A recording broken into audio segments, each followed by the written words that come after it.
Hello my dear, आप सब कैसे हैं? आई होप आप बहुत अच्छे होंगे। आप सबको एके जी की तरफ से बेटा राधे राधे, आप सबको राधे राधे, है ना। आज हम आपके सामने बहुत बेहतरीन चैप्टर का टॉपिक्स लेकर आए हैं। उस चैप्टर का नाम है इलेक्ट्रोकेमिस्ट्री, और इलेक्ट्रोकेमिस्ट्री के अंदर नॉस्ट इक्वेशन बहुत ही अपने आप में एक इम्पोर्टेंट टॉपिक्स है, जिसके ऊपर बाबू क्वेश्चंस नीट के अंदर, जेईई मेंस के अंदर अच्छे अच्छे लेवल के क्वेश्चंस पूछे जाते हैं, है ना। तो आज के इस पूरी क्लास में हम बात इसी के ऊपर करने वाले हैं, और इसके ऊपर जो भी बेस्ड क्वेश्चन होंगे वो सारे क्वेश्चंस भी हम डिस्कस करने वाले हैं, है ना। तो चलिए देर नहीं करेंगे, स्टार्ट करते हैं, है ना। चलिए, तो नॉस्ट इक्वेशन के बारे में आप क्या जानते हैं बाबू? नॉस्ट इक्वेशन जो होता है बाबू, एक इक्वेशन है किसका, किसके बीच की रिलेशन है बाबू? तो नॉस्ट इक्वेशन जनरल सेल पोटेंशियल और स्टैंडर्ड सेल पोटेंशियल और जो भी सॉल्यूशन के अंदर इलेक्ट्रोलाइट है उसके आयंस के कॉन्सेंट्रेशन के बीच में इक्वेशन के थ्रू रिलेशन को रिलेट किया गया है, जिसको हम बोलते हैं नॉस्ट इक्वेशन बाबू। नॉस्ट इक्वेशन क्या बाबू, समझ गए? क्या है नॉस्ट इक्वेशन? जनरल सेल पोटेंशियल और स्टैंडर्ड सेल पोटेंशियल और जो भी हमारे सॉल्यूशन के अंदर जो आयंस प्रेजेंट है उनके कॉन्सेंट्रेशन के बीच एक रिलेशन है, इक्वेशन के थ्रू लिखा गया है। उस इक्वेशन को हम क्या बोलेंगे? नॉस्ट इक्वेशन बोलेंगे बाबू, है ना। तो ये इक्वेशन आया कहाँ से है, ठीक है, थोड़ा सा इसके बारे में बेसिक हम बात करेंगे, ज़्यादा डिटेल में जाएंगे नहीं, है ना, क्योंकि मैं ये टॉपिक जो उठाया हूँ बिल्कुल बीच से उठाया हूँ। तो आई होप आपको ये चैप्टर थोड़ा बहुत बेसिक आपका क्लियर होना चाहिए, तो और मज़ा आएगा, है ना। बट जिनका ये टॉपिक क्लियर नहीं है उनको बहुत मज़ा आने वाला है।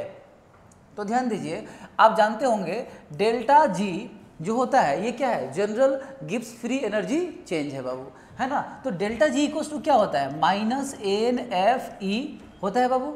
तो इसको क्या बोलते हैं बाबू? General Gibbs free energy change, Gibbs free energy change, general Gibbs free energy change.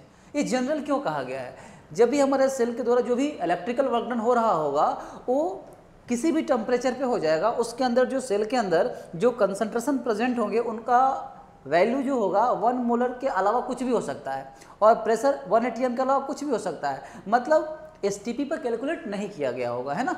इसके अलावा किसी और कंडीशन पे कैलकुलेट किया जाएगा, है ना। सेल के द्वारा जो भी इलेक्ट्रिकल वर्क डन हो रहा होगा उसको हम क्या बोलेंगे बाबू? जनरल गिब्स एनर्जी बोलेंगे, है ना, जो स्टैंडर्ड कंडीशन पे नहीं होगा।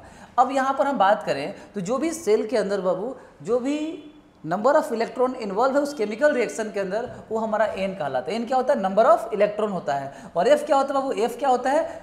फैराडे कांस्टेंट होता है, जिसकी वैल्यू कितनी होती है? अप्रॉक्स 96500 कूलम्ब पर मोल। और ये ई क्या है बाबू? सेल का ईएमएफ है। ई क्या है बाबू? सेल का ईएमएफ है, जनरल ईएमएफ है, जनरल सेल पोटेंशियल बाबू। क्लियर है ये चीज, आपको आता होगा, ठीक है। देन हम बात करें बाबू डेल्टा जी नॉट के बारे में बात करें। डेल्टा जी नॉट जो होता है इसको हम बोलते हैं standard Gibbs energy change, standard Gibbs free energy change भी कर सकते हैं। तो ये क्या होगा बाबू? तो ये होता है minus N F E not होता है। इसका फॉर्मूला क्या होता है? Minus N F E not होता है। ये स्टैंडर्ड गिब्स एनर्जी है बाबू, ये स्टैंडर्ड गिब्स एनर्जी चेंज है। और ये क्या बाबू? जनरल गिब्स एनर्जी चेंज है। और ये जो है हमारा है ये स्टैंडर्ड सेल की ईएमएफ है। ये स्टैंडर्ड ईएमएफ है। ये क्या है बाबू? स्टैंडर्ड ईएमएफ है या स्टैंडर्ड सेल की पोटेंशियल है बाबू। और यहाँ पर भी एफ क्या है? फैराडे कांस्टेंट है। एफ क्या है बाबू? फैराडे कांस्टेंट है। और एन क्या है बाबू? जो भी नंबर ऑफ इलेक्ट्रॉन उस केमिकल रिएक्शन के अंदर इन्वॉल्व है वो हमारा क्या है? एन है, ठीक है। एन क्या है? नंबर ऑफ इलेक्ट्रॉन, ठीक है।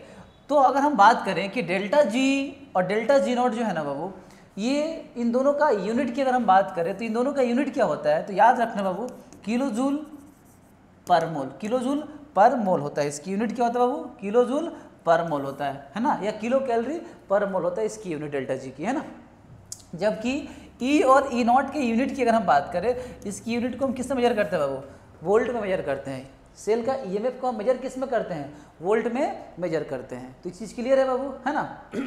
और एफ की वैल्यू कितना होता है आप जानते हैं? 96500 कूलम्ब पर मोल होता है, जिसको हम क्या बोलते हैं बाबू? फैराडे कांस्टेंट बोलते हैं। क्या बोलते हैं? Faraday constant. एफ की वैल्यू कितना लेते हैं अप्रॉक्स अपन? तो 96500 कूलम्ब पर मोल लेते हैं, ठीक है। और एन क्या है बाबू? Number of electron in balanced chemical reaction. ठीक है, ये सब आपको पहले से क्लियर होगा। नीट में तो बाबू यहाँ से फार्मूला बेस्ड क्वेश्चन भी पूछ लिया गया है, और वो भी क्वेश्चन कहाँ से उठाया था बाबू, 2019 में भी जो क्वेश्चन आए थे, है ना, इसके अलावा 22 में भी क्वेश्चन आए थे, यहाँ से एनसीईआरटी बेस्ड क्वेश्चन थे। एक बार तो एनसीईआरटी का डिट्टो क्वेश्चन भी पूछ लिया है नीट के अंदर बाबू। कितने बार आते हैं, खैर एनसीईआरटी से क्वेश्चन बहुत डायरेक्ट मैच कर जाते हैं नीट के अंदर, है ना। चलिए, तो थोड़ा बहुत जो बेसिक हमें बात किया किसके बारे में, गिब्स एनर्जी चेंज के बारे में बात किया है ना, और सेल का ईएमएफ आई होप आप सब जानते होंगे। तो हमारा इक्वेशन यहीं से ड्राइव होने वाला है, नस्ट इक्वेशन। तो नस्ट इक्वेशन क्या है बाबू, मैंने बताया था कि जनरल सेल की पोटेंशियल और स्टैंडर्ड सेल पोटेंशियल के बीच और कंसंट्रेशन के बीच एक रिलेशन है, जिसको हम एक इक्वेशन के थ्रू लिखते हैं, उसको हम बोलते हैं नस्ट इक्वेशन बोलते हैं। थोड़ा हम डेल्टा जी के थ्रू हम नस्ट इक्वेशन को ड्राइव करने की कोशिश करेंगे, क्योंकि हमारे एग्जाम में कभी कभी बहुत बेसिक सब क्वेश्चन पूछ लिए जाते हैं, जो कैसे होते हैं, एक्सप्रेशन बेस्ड क्वेश्चन होते हैं, कौन सा एक्सप्रेशन करेक्ट है, कौन सा इनकरेक्ट है ना, इसके ऊपर भी क्वेश्चंस आ जाते हैं। इसलिए हमें थोड़ा सा ड्राइव करना, बेसिक फंडामेंटल कॉन्सेप्ट की बात करेंगे, है ना। तो चलिए स्टार्ट करते हैं। इसमें मैंने बताया जैसे कि जनरल सेल पोटेंशियल और स्टैंडर्ड सेल पोटेंशियल और कंसंट्रेशन ऑफ सॉल्यूशन के बीच क्या है, रिलेशन है। तो ये भी तो कह सकते हैं कि जनरल और standard gives energy change and concentration के बीच भी इसको लिख सकते हैं। सॉल्यूशन के अंदर जो भी आयंस प्रेजेंट हैं उनके कंसंट्रेशन और जनरल गिव्स एनर्जी और स्टैंडर्ड गिव्स एनर्जी चेंज के बीच एक इक्वेशन के थ्रू इसको भी लिख सकते हैं बाबू। कैसे, ध्यान दें, delta G is equals to delta G not plus R T L N Q C, है ना। एल एन के बारे में जानेंगे क्या है एल एन, ठीक है। अब थोड़ा सा ध्यान दें, यहाँ इस इक्वेशन को थोड़ा सा देखें, मैं थोड़ा बता दूं दोबारा फिर से।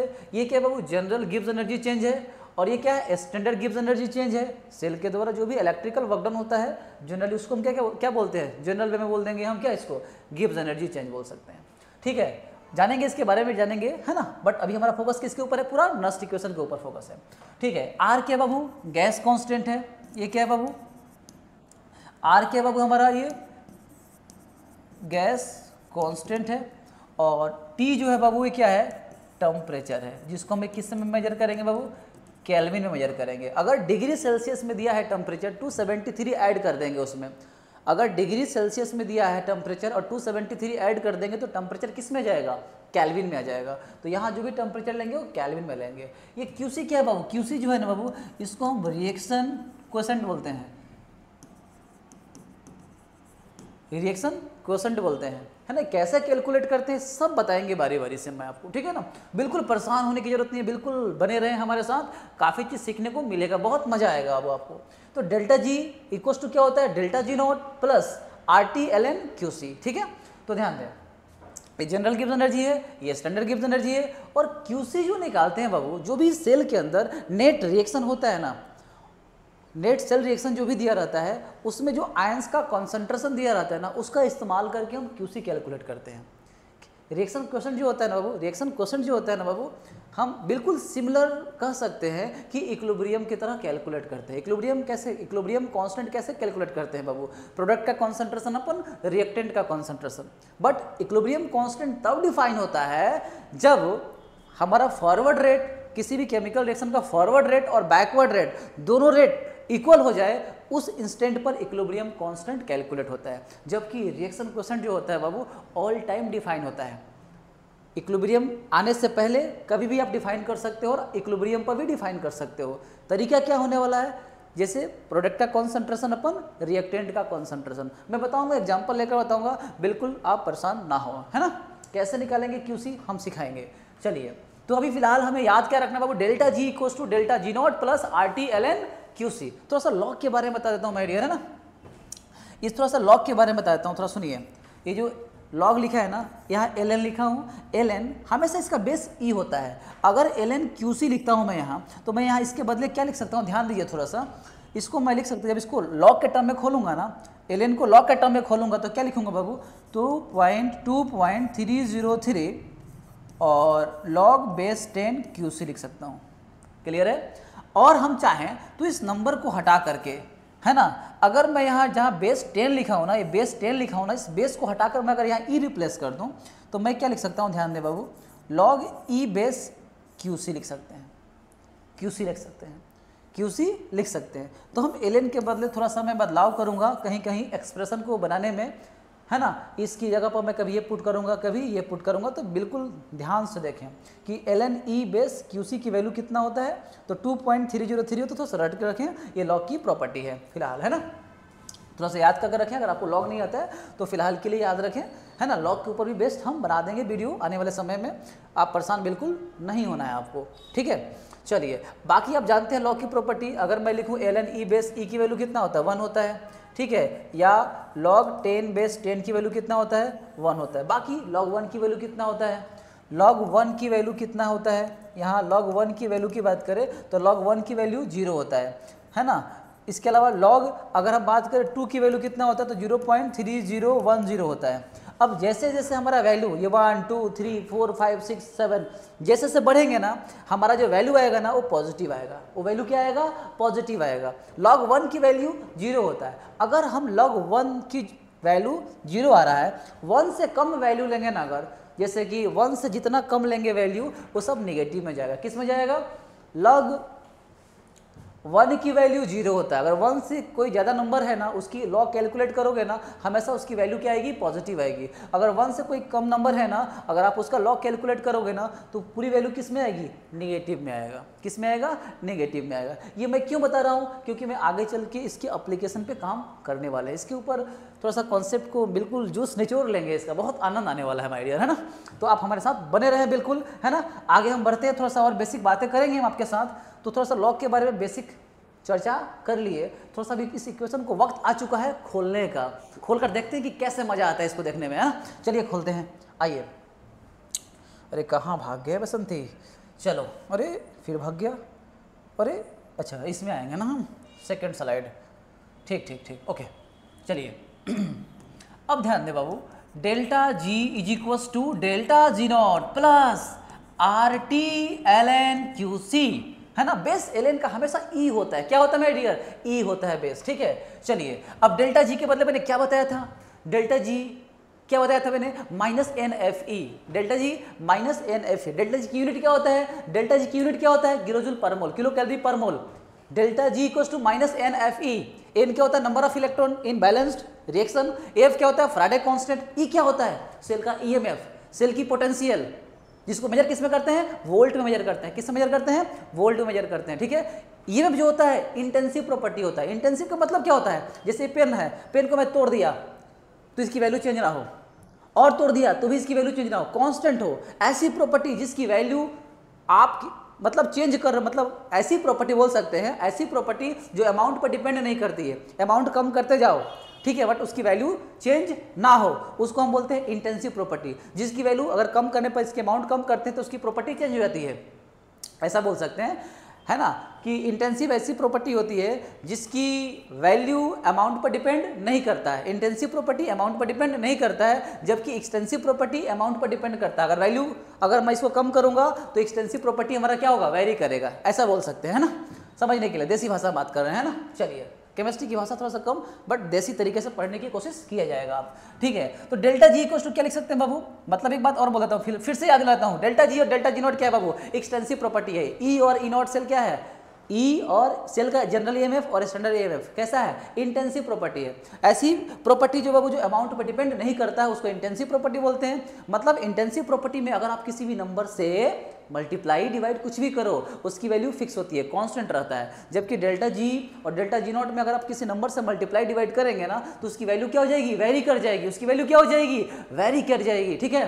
तो ध्यान दें, डेल्टा जी इक्वल्स टू क्या होता है, -NFE, delta G equals to -NFE होता है। और डेल्टा जी नॉट के बदले क्या लिख सकते हैं, -NFE नॉट लिख सकते हैं, ठीक है। प्लस RT जो लिखा हुआ है ना, अब मैं चाहूँ तो इसको लॉग के टर्म में भी लिख सकते हैं, ठीक है, चलो उसको लिख लेंगे बाद में। अब यहाँ इसको क्या करते हैं बाबू, 2.303 RT और log बेस 10 QC लिख दिया मैंने, चलेगा बाबू। हमने क्या किया, RT को बंद करो, आप ln QC के बदले क्या लिख सकते हो, 2.303 log बेस 10 QC लिख सकते हो बाबू। यहाँ पर मैंने RT छुपा लिया और इसको खोल दिया तो मैं क्या लिख सकता हूँ, 2.303, है ना, यहाँ भी छुपा लिया, log बेस 10 QC लिख सकता हूँ, बिल्कुल लिख सकता हूँ। और RT को एज इट इज मैंने यहाँ पर उतार दिया, ठीक है। चलिए अब हम क्या करने वाले हैं, दोनों तरफ माइनस एन एफ से, दोनों तरफ माइनस एन एफ से हम क्या कर रहे हैं, डिवाइड कर रहे हैं। बोथ साइड हमने क्या किया, माइनस एन एफ से डिवाइड कर रहे हैं, है ना। क्योंकि नस्ट इक्वेशन क्या होता है, जनरल ईएमएफ और स्टैंडर्ड ईएमएफ और कंसंट्रेशन, सॉल्यूशन के कंसंट्रेशन के बीच एक रिलेशन है, और रिलेशन किसके थ्रू रिप्रेजेंट किया गया है, एक इक्वेशन के थ्रू, जिसको हम क्या बोलेंगे, नस्ट इक्वेशन बोलेंगे, है ना। तो चलिए जब आप डिवाइड करेंगे माइनस एन एफ ई में हम डिवाइड कर रहे हैं एन एफ से, तो देखिए क्या आता है, minus N F E naught अपन minus N F plus 2.303 R T और अपन माइनस एन एफ और लॉग बेस 10 QC। क्लियर है। चलिए मेरी बात तो समझ में आ ही रही होगी, है ना। नहीं समझ में आ रही तो धीरे धीरे समझ में सब आने लगेगा जब एक बार सेट हो जाएंगे आप, है ना। चलिए तो ये क्या हो जाएगा, कट जाएगा, ये क्या हो जाएगा, कट जाएगा, और यहाँ पर देखिए ये क्या होगा, प्लस माइनस माइनस हो जाएगा, है ना। तो क्या हम इसको ऐसा लिख सकते हैं, ये ई क्या है, जनरल सेल का ईएमएफ है, जनरल ईएमएफ या जनरल सेल पोटेंशियल कह सकते हैं। तो ये E cell is equals to मैं क्या लिख सकता हूँ, ई नॉट सेल लिख सकता हूँ, और ये plus minus minus, my dear समझे, ध्यान दें, minus plus minus minus 2.303 R T Y क्या लिख सकते हैं बाबू, एन एफ लिख सकते हैं, क्या लिख सकते हैं, R T Y N F लिख सकते हैं, और लॉग बेस 10 QC। ये ही हमारा क्या है बाबू, नस्ट इक्वेशन है। क्या है ये हमारा, क्या है बाबू, नस्ट इक्वेशन है। क्लियर, ये हमारा क्या है बाबू, नस्ट इक्वेशन है। थोड़ा सा इसको हम सिंप्लीफाई करेंगे, बट ये इक्वेशन यहाँ से एक्सप्रेशन पूछने, एग्जामिनर पूछने लगता है ना, तो इसलिए ये इक्वेशन भी हमें याद करना बहुत जरूरी है, ये वाला इक्वेशन भी हमें याद करना बहुत जरूरी है, ध्यान दें, ठीक है, ध्यान दें। ये जो लिखा हुआ है, हमने थोड़ा सा लॉग की प्रॉपर्टी आपको बताया था कि अगर मैं ये नंबर हटाता हूँ, अगर मैं ये नंबर हटाता हूँ तो यहाँ पर हम लॉग बेस 10 QC लिखे हैं, तो ये नंबर हटा दूंगा तो यहाँ मैं लॉग ई लिख सकता हूँ ना, वो भी सही है, वो भी सही है, ठीक है। तो और भी मतलब तरीके से लिख सकते हैं इस इक्वेशन को, ठीक है। जो हम न्यूमेरिकल में इस्तेमाल करेंगे उस पे आते हैं। चलिए तो यहाँ पर आर जो है, आर क्या है हमारे बाबू, यहाँ पर जो आर है हमारा, एक मिनट, ये आर हमारा है, आर क्या है बाबू, गैस कांस्टेंट है। आर क्या है, गैस कांस्टेंट है, जिसकी वैल्यू जूल में कितना होता है, तो याद रखें बाबू 8.314 जूल मोल इनवर्स और कैल्विन इनवर्स होता है। कैलोरी में इसकी वैल्यू कितनी होती है, 2 कैलोरी, मोल इनवर्स और कैल्विन इनवर्स होता है, ठीक है। चलिए इसके अलावा टी जो यहाँ लेंगे, टी क्या है, टेम्परेचर है, क्या है टी, टेम्परेचर है, तापमान है, क्या है, तापमान बढ़ा देगा, है ना। तो ये टी को हमेशा हमें किस में लेना है बाबू, टी जो है हमारा यहाँ पर क्या है, टेम्परेचर है, जिसको हमें किस में लेना है बाबू, कैल्विन में लेना है। अगर डिग्री सेल्सियस में दिया, इसमें 273 ऐड कर देंगे तो ये किस में आ जाएगा हमारा आंसर, कैल्विन में आ जाएगा, ध्यान रखना बाबू, है ना। और यहाँ पर एफ क्या है बाबू, एफ जो है फ्राडे कांस्टेंट है, जिसकी वैल्यू कितना होता है 96500 कूलाम पर मोल होता है, कूलाम पर मोल। एफ क्या है, फ्राडे कांस्टेंट है ना। चलिए एन क्या है, एन जो यहाँ पर है number of mole of electron in balanced reaction, क्या है बाबू, number of mole of electron in balanced equation. जो भी हमारा सेल रिएक्शन होगा, उस balance cell reaction, net cell reaction, उसमें number of mole of electron कितना इन्वॉल्व है, वो हमारा क्या होता है, एन। वो बता दूंगा, निकालना सिखा दूंगा, बिल्कुल परेशान ना होए, ठीक है। चलिए तो कौन क्या है समझ में आ चुका है। अब एक बात सुनना, बहुत जरूरी वाली बात जो हमारी है वो क्या है, आर की जगह पर हम ये वैल्यू पुट करेंगे, और टेम्परेचर जो लेंगे ना बाबू, यहाँ पर हम टेम्परेचर कितना लेने वाले बाबू, तो याद रखना 25 डिग्री सेल्सियस, बोले तो 298 कैल्विन टेम्परेचर लेंगे यहाँ पर, और फ्राडे की वैल्यू इतना पुट करेंगे, आर के जगह पर वैल्यू ये पुट करेंगे, और टी की जगह पर 298 कैल्विन पुट करेंगे, और फ्राडे एफ की जगह पर ये 96500 पुट करेंगे। तो पुट करने के बाद वैल्यू क्या मिलने वाली है, ध्यान दें थोड़ा सा, हमने क्या बोला बाबू, हमने क्या बोला बाबू, ध्यान दें, E cell is equals to E not cell minus, ठीक है, क्या लिखा बाबू यहाँ पर 2.303, ठीक है, R T by N F और लॉग बेस 10 QC, यही था हमारा, ठीक है। जहाँ पर मैंने आर और आर की वैल्यू कितना पुट किया बाबू, 8.314 जूल मोल इनवर्स और केल्विन इनवर्स पुट किया, ठीक है। और यहाँ पर बाबू टेम्परेचर जो लिया कितना लिया 298 केल्विन लिया, है ना। आर हमारा अगर केल्विन में है तो टेम्परेचर भी केल्विन में ही होना चाहिए माय डियर, है ना। चलिए, और एफ की वैल्यू कितना पुट किया 96500 कूलाम पर मोल, ठीक है। ये मोल में है इसलिए एफ भी किस में, मोल से मोल कट जाएंगे सब, है ना। यूनिट तो आप सही से चेक कर लोगे, आप इसमें परेशान नहीं होना है, सब कट के फ्री हो जाएंगे, है ना, परेशान नहीं होना है। तो बाबू मैं यहाँ पर जब एक बात मैं बोलना चाहूँगा आपसे कि ये वैल्यू जो दे रखा है, ये दिख रहा होगा आपको 2.303 RT, मतलब मैं क्या कर सकता हूँ 2.303 RT बाई एफ के बदले मैं जब ये आर और टी और एफ की वैल्यू जब पुट करूंगा यहाँ पर तो क्या आएगा निकल कर, ध्यान दें क्या निकल कर आएगा बाबू 0.0591 बाई कुछ नहीं, एफ की वैल्यू सबकी वैल्यू डाल दिया तो यहाँ पर क्या आने वाला है बाबू, यहाँ क्या आने वाला है, ध्यान दे बाबू, क्या आने वाला है 0.0591 आने वाला है इसकी वैल्यू। तो हम यही वैल्यू क्या करेंगे इक्वेशन में, हम क्या कर देंगे बाबू, पुट कर देंगे, ठीक है। तो E cell is equals to क्या आ जाएगा, E not cell minus 0.059 by क्या आ जाएगा बाबू, एन आ जाएगा और लॉग बेस 10 QC आ जाएगा बाबू, ठीक है।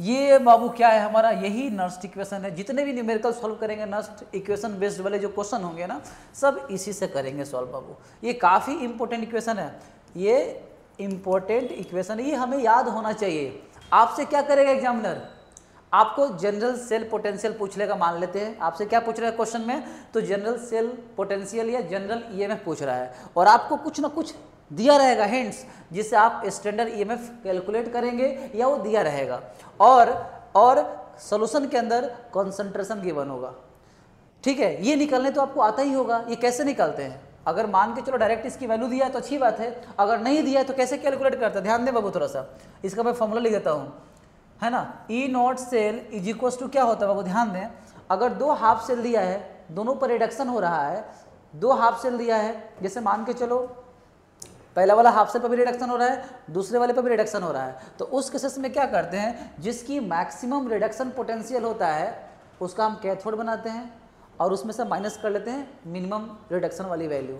मतलब क्या करते हैं, दो आरपी की वैल्यू दिया है, फर्स्ट इक्वेशन में भी आरपी रिडक्शन हो रहा है, दूसरे में भी रिडक्शन हो रहा है, ठीक है।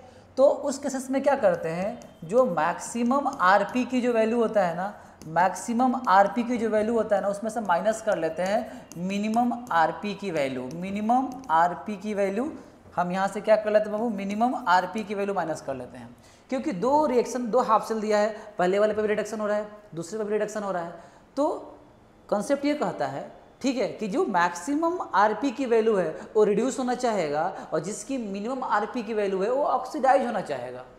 तो यहाँ से जब भी वैल्यू कैलकुलेट करते हैं तो दो आरपी की वैल्यू दे रखा है, तो मैक्सिमम आरपी की वैल्यू में से मिनिमम आरपी की वैल्यू पुट कर देंगे तो हम इससे सेल का ईएमएफ कैलकुलेट कर सकते हैं। या अगर सेल को रिप्रेजेंट कर रखा है और आपको पता है कि एनोड ये वाला है और कैथोड ये वाला है, तो उस केसेस में भी आप cell reaction, net cell reaction दिया रहता है, तो लेफ्ट की तरफ एनोड वाला कंपार्टमेंट होता है और राइट की तरफ कैथोड वाला कंपार्टमेंट होता है। तो आप उस केसेस में भी क्या कर सकते हैं, आपको एनोड और कैथोड साफ साफ क्लियर दिख रहा है, तो उस केसेस में भी दूसरा फॉर्मूला लगा सकते हैं क्या, ई नॉट ओपी एनोड वाला plus E not RP cathode वाला, क्योंकि हाफ सेल अगर लेफ्ट की तरफ है वो उसका क्या बनेगा, एनोड, उस रॉड पे जो पोटेंशियल डेवलप होगा उसको हम बोलते हैं ऑक्सीडेशन पोटेंशियल। राइट साइड में रिडक्शन हो रहा होता है, कैथोड के ऊपर क्या हो रहा होता है, रिडक्शन हो रहा होता है, और रिडक्शन कैथोड के ऊपर जो पोटेंशियल डेवलप होगा उसको बोलेंगे रिडक्शन पोटेंशियल। तो oxidation potential plus reduction potential, आपको कंफर्म है कि भैया ये ऑक्सीडेशन हो रहा है, ये ऑक्सीडेशन पोटेंशियल है, इस पे रिडक्शन हो रहा है, ये रिडक्शन पोटेंशियल है, दोनों पोटेंशियल को ऐड करेंगे तो सेल का ईएमएफ मिल जाएगा। इससे भी कर सकते हैं, या आप कर सकते हैं कि मान लो कि दोनों हाफ सेल पे ऑक्सीडेशन हो रहा है, तो जिसकी मैक्सिमम वैल्यू होगा ना ओपी की, ओपी यानी ऑक्सीडेशन पोटेंशियल की, उसमें से माइनस कर देंगे मिनिमम ओपी की वैल्यू, उससे भी हम नेट सेल रिएक्शन कैलकुलेट कर सकते हैं। हमने क्या बोला, ई नॉट ओपी मैक्सिमम वाला, क्योंकि कॉन्सेप्ट ये कहता है कि दो रिएक्शन दिया हुआ है, दोनों पर ऑक्सीडेशन हो रहा है, तो जिसकी मैक्सिमम ओपी की वैल्यू होगी, ऑक्सीडेशन पोटेंशियल जिसका ज़्यादा होगा वो ऑक्सीडाइज होना चाहेगा, और जिसका मिनिमम ओपी की वैल्यू होगा वो रिड्यूस होना चाहेगा, ठीक है। तो maximum OP minus minimum OP. और आप जानते हैं जिसका मैक्सिमम आरपी होता है उसका क्या बनता है, कैथोड बनता है, और जिसका मिनिमम आरपी होता है उसका एनोड बनता है। ऐसे भी लिख सकते हैं, जिसका मैक्सिमम ऑक्सीडेशन पोटेंशियल, जिसकी ओपी की वैल्यू, ऑक्सीडेशन पोटेंशियल की वैल्यू क्या होता है, ज़्यादा होता है, उसका हम क्या बनाते हैं बाबू, उसका हम एनोड बनाते हैं। और जिसका मिनिमम होता है ऑक्सीडेशन पोटेंशियल उसका हम कैथोड बनाते हैं। तो हम ऐसा भी लिख सकते हैं। ये 3 फॉर्मूले होते हैं, एनसीईआरटी में दे रखा है फार्मूला, आप इसका इस्तेमाल करके आप अगर 2 हाफ सेल दे रखा है, एक दोनों पे आरपी दे रखा है, तो इजीली आप उसका ई नॉट निकाल सकते हैं, है ना। इस फॉर्मूले का इस्तेमाल करें। बहुत बार क्या होता है सवाल में डायरेक्ट आपको ई नॉट सेल की वैल्यू दी रहती है, आप डायरेक्ट पुट करिए आंसर आ जाएगा। क्यूसी निकालिए, ये पुट करिए, इलेक्ट्रॉन पुट करिए, इलेक्ट्रॉन कितने उस सेल रिएक्शन के अंदर इन्वॉल्व हो रहे हैं उससे आपका ई सेल मिल जाएगा, ठीक है। लेकिन अगर जब ये ई नॉट सेल की वैल्यू नहीं दिया होगा उस केसेस में आपको इसी तरीके से सॉल्व करना होगा, है ना। दोनों आरपी की वैल्यू दे रखा है तो maximum RP minus minimum RP करेंगे तो ई नॉट सेल मिल जाएगा आपको। क्लियर है कॉन्सेप्ट, ठीक है, बहुत बढ़िया। ये वाला अपना टॉपिक क्लियर हो गया। अब हम बात करेंगे माय डियर किसकी, अब हम बात करेंगे इसको हम और तरीके से कैसे कैसे एक्सप्रेस कर सकते हैं। क्यूसी क्या है, क्यूसी जो होता है रिएक्शन क्वोशिएंट होता है बाबू, है ना। चलिए उसको भी हम जान लेते हैं कैसे निकालते हैं क्यूसी। चलिए क्यूसी की बात कर लेते हैं। ये हमारा क्या है, नॉस्ट इक्वेशन है। इसके ऊपर जो भी क्वेश्चंस आएंगे कैसे करना है हम उसको ही समझा रहे हैं बाबू, ताकि कॉन्सेप्ट अच्छे से क्लियर हो जाए। तो चलिए थोड़ा सा क्यूसी के बारे में जान लेते हैं। क्यूसी जो होता है बाबू, क्यूसी जो है बाबू, इसको रिएक्शन क्वोशिएंट बोलते हैं, ठीक है। ये क्या होता है, ऑल टाइम के लिए डिफाइन होता है, इसके मैनी डिफरेंट वैल्यू होते हैं। जैसे मान लो for example M1A plus M2B gives N1C plus N2D। हम सबका स्टेट एक्वस मान लेते हैं, सब एक्वस स्टेट में। हमेशा जब भी क्यूसी डिफाइन करेंगे तो याद रखेंगे सॉलिड और प्योर लिक्विड का हमें कंसंट्रेशन क्या लेना है, 1 मोलर लेना है। क्या लेना है, 1। तो 1 लेने की जरूरत भी नहीं पड़ेगी आपको, अकॉर्डिंग टू आप क्वेश्चन समझ जाएंगे इजीली, है ना, परेशान नहीं होइए। जब भी सॉलिड और लिक्विड, प्योर लिक्विड की कंसंट्रेशन की बात करें तो 1 पुट कर सकते हैं उसके जगह पर, है ना। हमें इसका क्यूसी निकालना है। क्यूसी ऑल टाइम के लिए डिफाइन होता है बाबू। निकालते कैसे हैं, तो प्रोडक्ट का कॉन्सेंट्रेशन अपन रिएक्टेंट का कॉन्सेंट्रेशन। क्यूसी कैसे डिफाइन होगा बाबू, प्रोडक्ट का कॉन्सेंट्रेशन अपन रिएक्टेंट का कॉन्सेंट्रेशन। तो यहाँ पर कैसे डिफाइन करेंगे बाबू, तो ध्यान दें, प्रोडक्ट में सी, मान लो इनका फिजिकल स्टेट सब एक्वस है तो सी और डी, प्रोडक्ट में सी और डी है। ये क्या है हमारा M1, M2, N1, N2, ये सब के सब स्टोइचियोमेट्रिक कोफिशिएंट है। क्या है ये, स्टोइचियोमेट्रिक कोफिशिएंट है। जैसे लॉ ऑफ मास एक्शन में अपन कैसे कैलकुलेट करते हैं, इक्विलिब्रियम कांस्टेंट की वैल्यू कैलकुलेट करते हैं, ठीक उसी प्रकार से भी निकालने हैं। प्रोडक्ट जो भी रिएक्शन दिया रहेगा, है ना, अगर वो सॉलिड है लिक्विड है तो उसकी जगह पर हम क्या पुट करेंगे, उसकी कॉन्सेंट्रेशन क्या लेंगे, हम 1 लेंगे, ठीक है। लेकिन अगर एक्वस स्टेट है तो हम कैसे निकालेंगे, ध्यान दें, कंसंट्रेशन ऑफ सी, इसकी कोफिशिएंट N1 है तो ये पावर में चल जाएगा, ठीक है। और यहाँ पर कंसंट्रेशन ऑफ डी, इसका कोफिशिएंट क्या है बाबू, N2 है तो ये पावर में चल जाएगा। अपन क्या होगा यहाँ पर, ए का कंसंट्रेशन इसका पावर में क्या हो जाएगा, M1 हो जाएगा। यहाँ पर इंटू करते चलेंगे, प्लस है तो यहाँ इंटू होगा, यहाँ भी नीचे प्लस है तो यहाँ इंटू हो जाएगा, ठीक है। और बी के पावर क्या हो जाएगा, M2 हो जाएगा। अगर मान लो यहाँ पर ई होता है तो यहाँ पर इंटू करके ई का कॉन्सेंट्रेशन के पावर जो भी N3 लिखना होता है वो लिख देते बाबू, है ना। तो परेशान नहीं होना है। हम इस तरीके से क्या करेंगे बाबू, क्यूसी निकालेंगे। जैसे for example QC all time के लिए डिफाइन होता है, चाहे रिएक्शन इक्विलिब्रियम पे हो चाहे इक्विलिब्रियम पर नहीं हो, हर केस में इस तरीके से ही निकाला जाएगा। जैसे फॉर एग्जांपल अगर कोई रिएक्शन दिया है Cu+2 एक्वस दे रखा है और इसको मैंने 2 इलेक्ट्रॉन गेन कराकर Cu में कन्वर्ट किया है, ठीक है। तो इसका हमें क्यूसी निकालने की नीड पड़ जाए तो मैं कैसे निकालूंगा बाबू क्यूसी, तो यहाँ पर मैं करूँगा प्रोडक्ट का कॉन्सेंट्रेशन अपन रिएक्टेंट का। तो सॉलिड है, अगर मान लो कि Cu सॉलिड है, ठीक है, इसकी कॉन्सेंट्रेशन कितना आएगी, 1 आएगी, तो मैं 1 लिख देता हूँ डायरेक्ट। और नीचे क्या लिख सकता हूँ बाबू, Cu+2 का कॉन्सेंट्रेशन लिख सकता हूँ। तो मैं अब यहाँ क्या करने वाला हूँ बाबू, ये 1/Cu+2 का कॉन्सेंट्रेशन, ये जो वैल्यू होगा डाल देंगे, इससे क्यूसी मिल जाएगा। अगर मैं चाहूँ, अगर मैं Cu+2 को ऊपर भेजना चाहता हूँ, Cu+2 के कॉन्सेंट्रेशन को ऊपर भेजना चाहूँ, जो भी वैल्यू दिया रहेगा उसके पावर में क्या लगा देंगे, -1 लगा देंगे, ठीक है। जैसे फॉर एग्जाम्पल अगर हमारा यहाँ क्यूसी की वैल्यू 1/10 हो, मान लेते हैं फॉर एग्जाम्पल क्यूसी की वैल्यू 1/10 हो, तो मैं क्या लिख सकता हूँ, 10 के पावर -1 लिख सकता हूँ। क्या लिख सकता हूँ बाबू, 10 के पावर -1 लिख सकता हूँ, ठीक है। और भी देखते हैं एग्जाम्पल क्यूसी निकालने का, है ना। QC निकालने के और भी एग्जांपल देखते हैं। जैसे मान लीजिए ये जिंक सॉलिड है और ये ऑक्सीडाइज हो रहा है किस में, Zn+2 एक्वस, और ये 2 इलेक्ट्रॉन लॉस कर रहा है। ठीक है मेरे डियर, परेशान नहीं होना है, आराम से देखें, बहुत अच्छे से समझ में आएगा, है ना, बेसिक कॉन्सेप्ट क्लियर हो जाएगा आपका। अब यहाँ पर अगर मैं QC निकालना होगा तो मैं क्या करूँगा, मैं क्या बोला QC, प्रोडक्ट का कॉन्सेंट्रेशन अपन रिएक्टेंट का। तो प्रोडक्ट में क्या है, ये इलेक्ट्रॉन को काउंट नहीं करना है अपने को, केवल आयंस को काउंट करना है। Zn+2 का कॉन्सेंट्रेशन अपन, ये जिंक सॉलिड है क्या है, तो इसका कॉन्सेंट्रेशन क्या हो गया 1, तो 1 से डिवाइड करने से कोई फर्क ही नहीं पड़ेगा यहाँ पर, तो इसकी वैल्यू क्या आ जाएगी बाबू, Zn+2 का जो भी कॉन्सेंट्रेशन होगा ये QC की वैल्यू होगी इसमें। ठीक है, अब अगर मान के चलें, ये तो 2 हाफ सेल का मैंने एग्जांपल लिया आपके सामने। अब मैं जो एग्जांपल लेने वाला हूँ माय डियर, वो क्या लेने वाला हूँ, कंप्लीट सेल का रिएक्शन लिखने वाला हूँ, कंप्लीट सेल रिएक्शन लिखने वाला हूँ। अगर मान लीजिए ये जिंक सॉलिड है प्लस Cu+2 एक्वस है, Cu+2 एक्वस है, और मैं आगे बढ़ रहा हूँ, ये Zn+2 एक्वस और ये Cu सॉलिड है। ये मान लीजिए ये सेल रिएक्शन दिया हुआ है, ये कौन सा सेल रिएक्शन है बाबू, डैनियल सेल का ये रिएक्शन है। डैनियल सेल के अंदर यही केमिकल रिएक्शन चल रहा होता है, जिसमें जिंक जो होता है ऑक्सीडाइज हो रहा होता है और कॉपर जो हो रहा होता है रिड्यूस हो रहा होता है, जिसको हम गैल्वेनिक सेल के नाम से भी जानते हैं। ठीक है, तो ये जो भी दे रखा है सेल के अंदर जो भी रिएक्शन चल रहा है, अगर हमें इसका QC निकालना पड़े, ये क्या है, नेट सेल रिएक्शन दिया हुआ है। नेट सेल रिएक्शन के अंदर बाबू ध्यान रखना, इलेक्ट्रॉन हमेशा बैलेंस्ड होते हैं। यहाँ पर जिंक जो है कितने इलेक्ट्रॉन लॉस कर रहा है बाबू, इसमें चार्ज क्या है, जिंक अकेला है, तो चार्ज क्या इसके ऊपर है, 0 है, 0 से कहाँ जा रहा है, +2 पे जा रहा है, तो जिंक 2 इलेक्ट्रॉन लॉस कर रहा है, और ये कॉपर क्या कर रहा है, 2 इलेक्ट्रॉन गेन कर रहा है।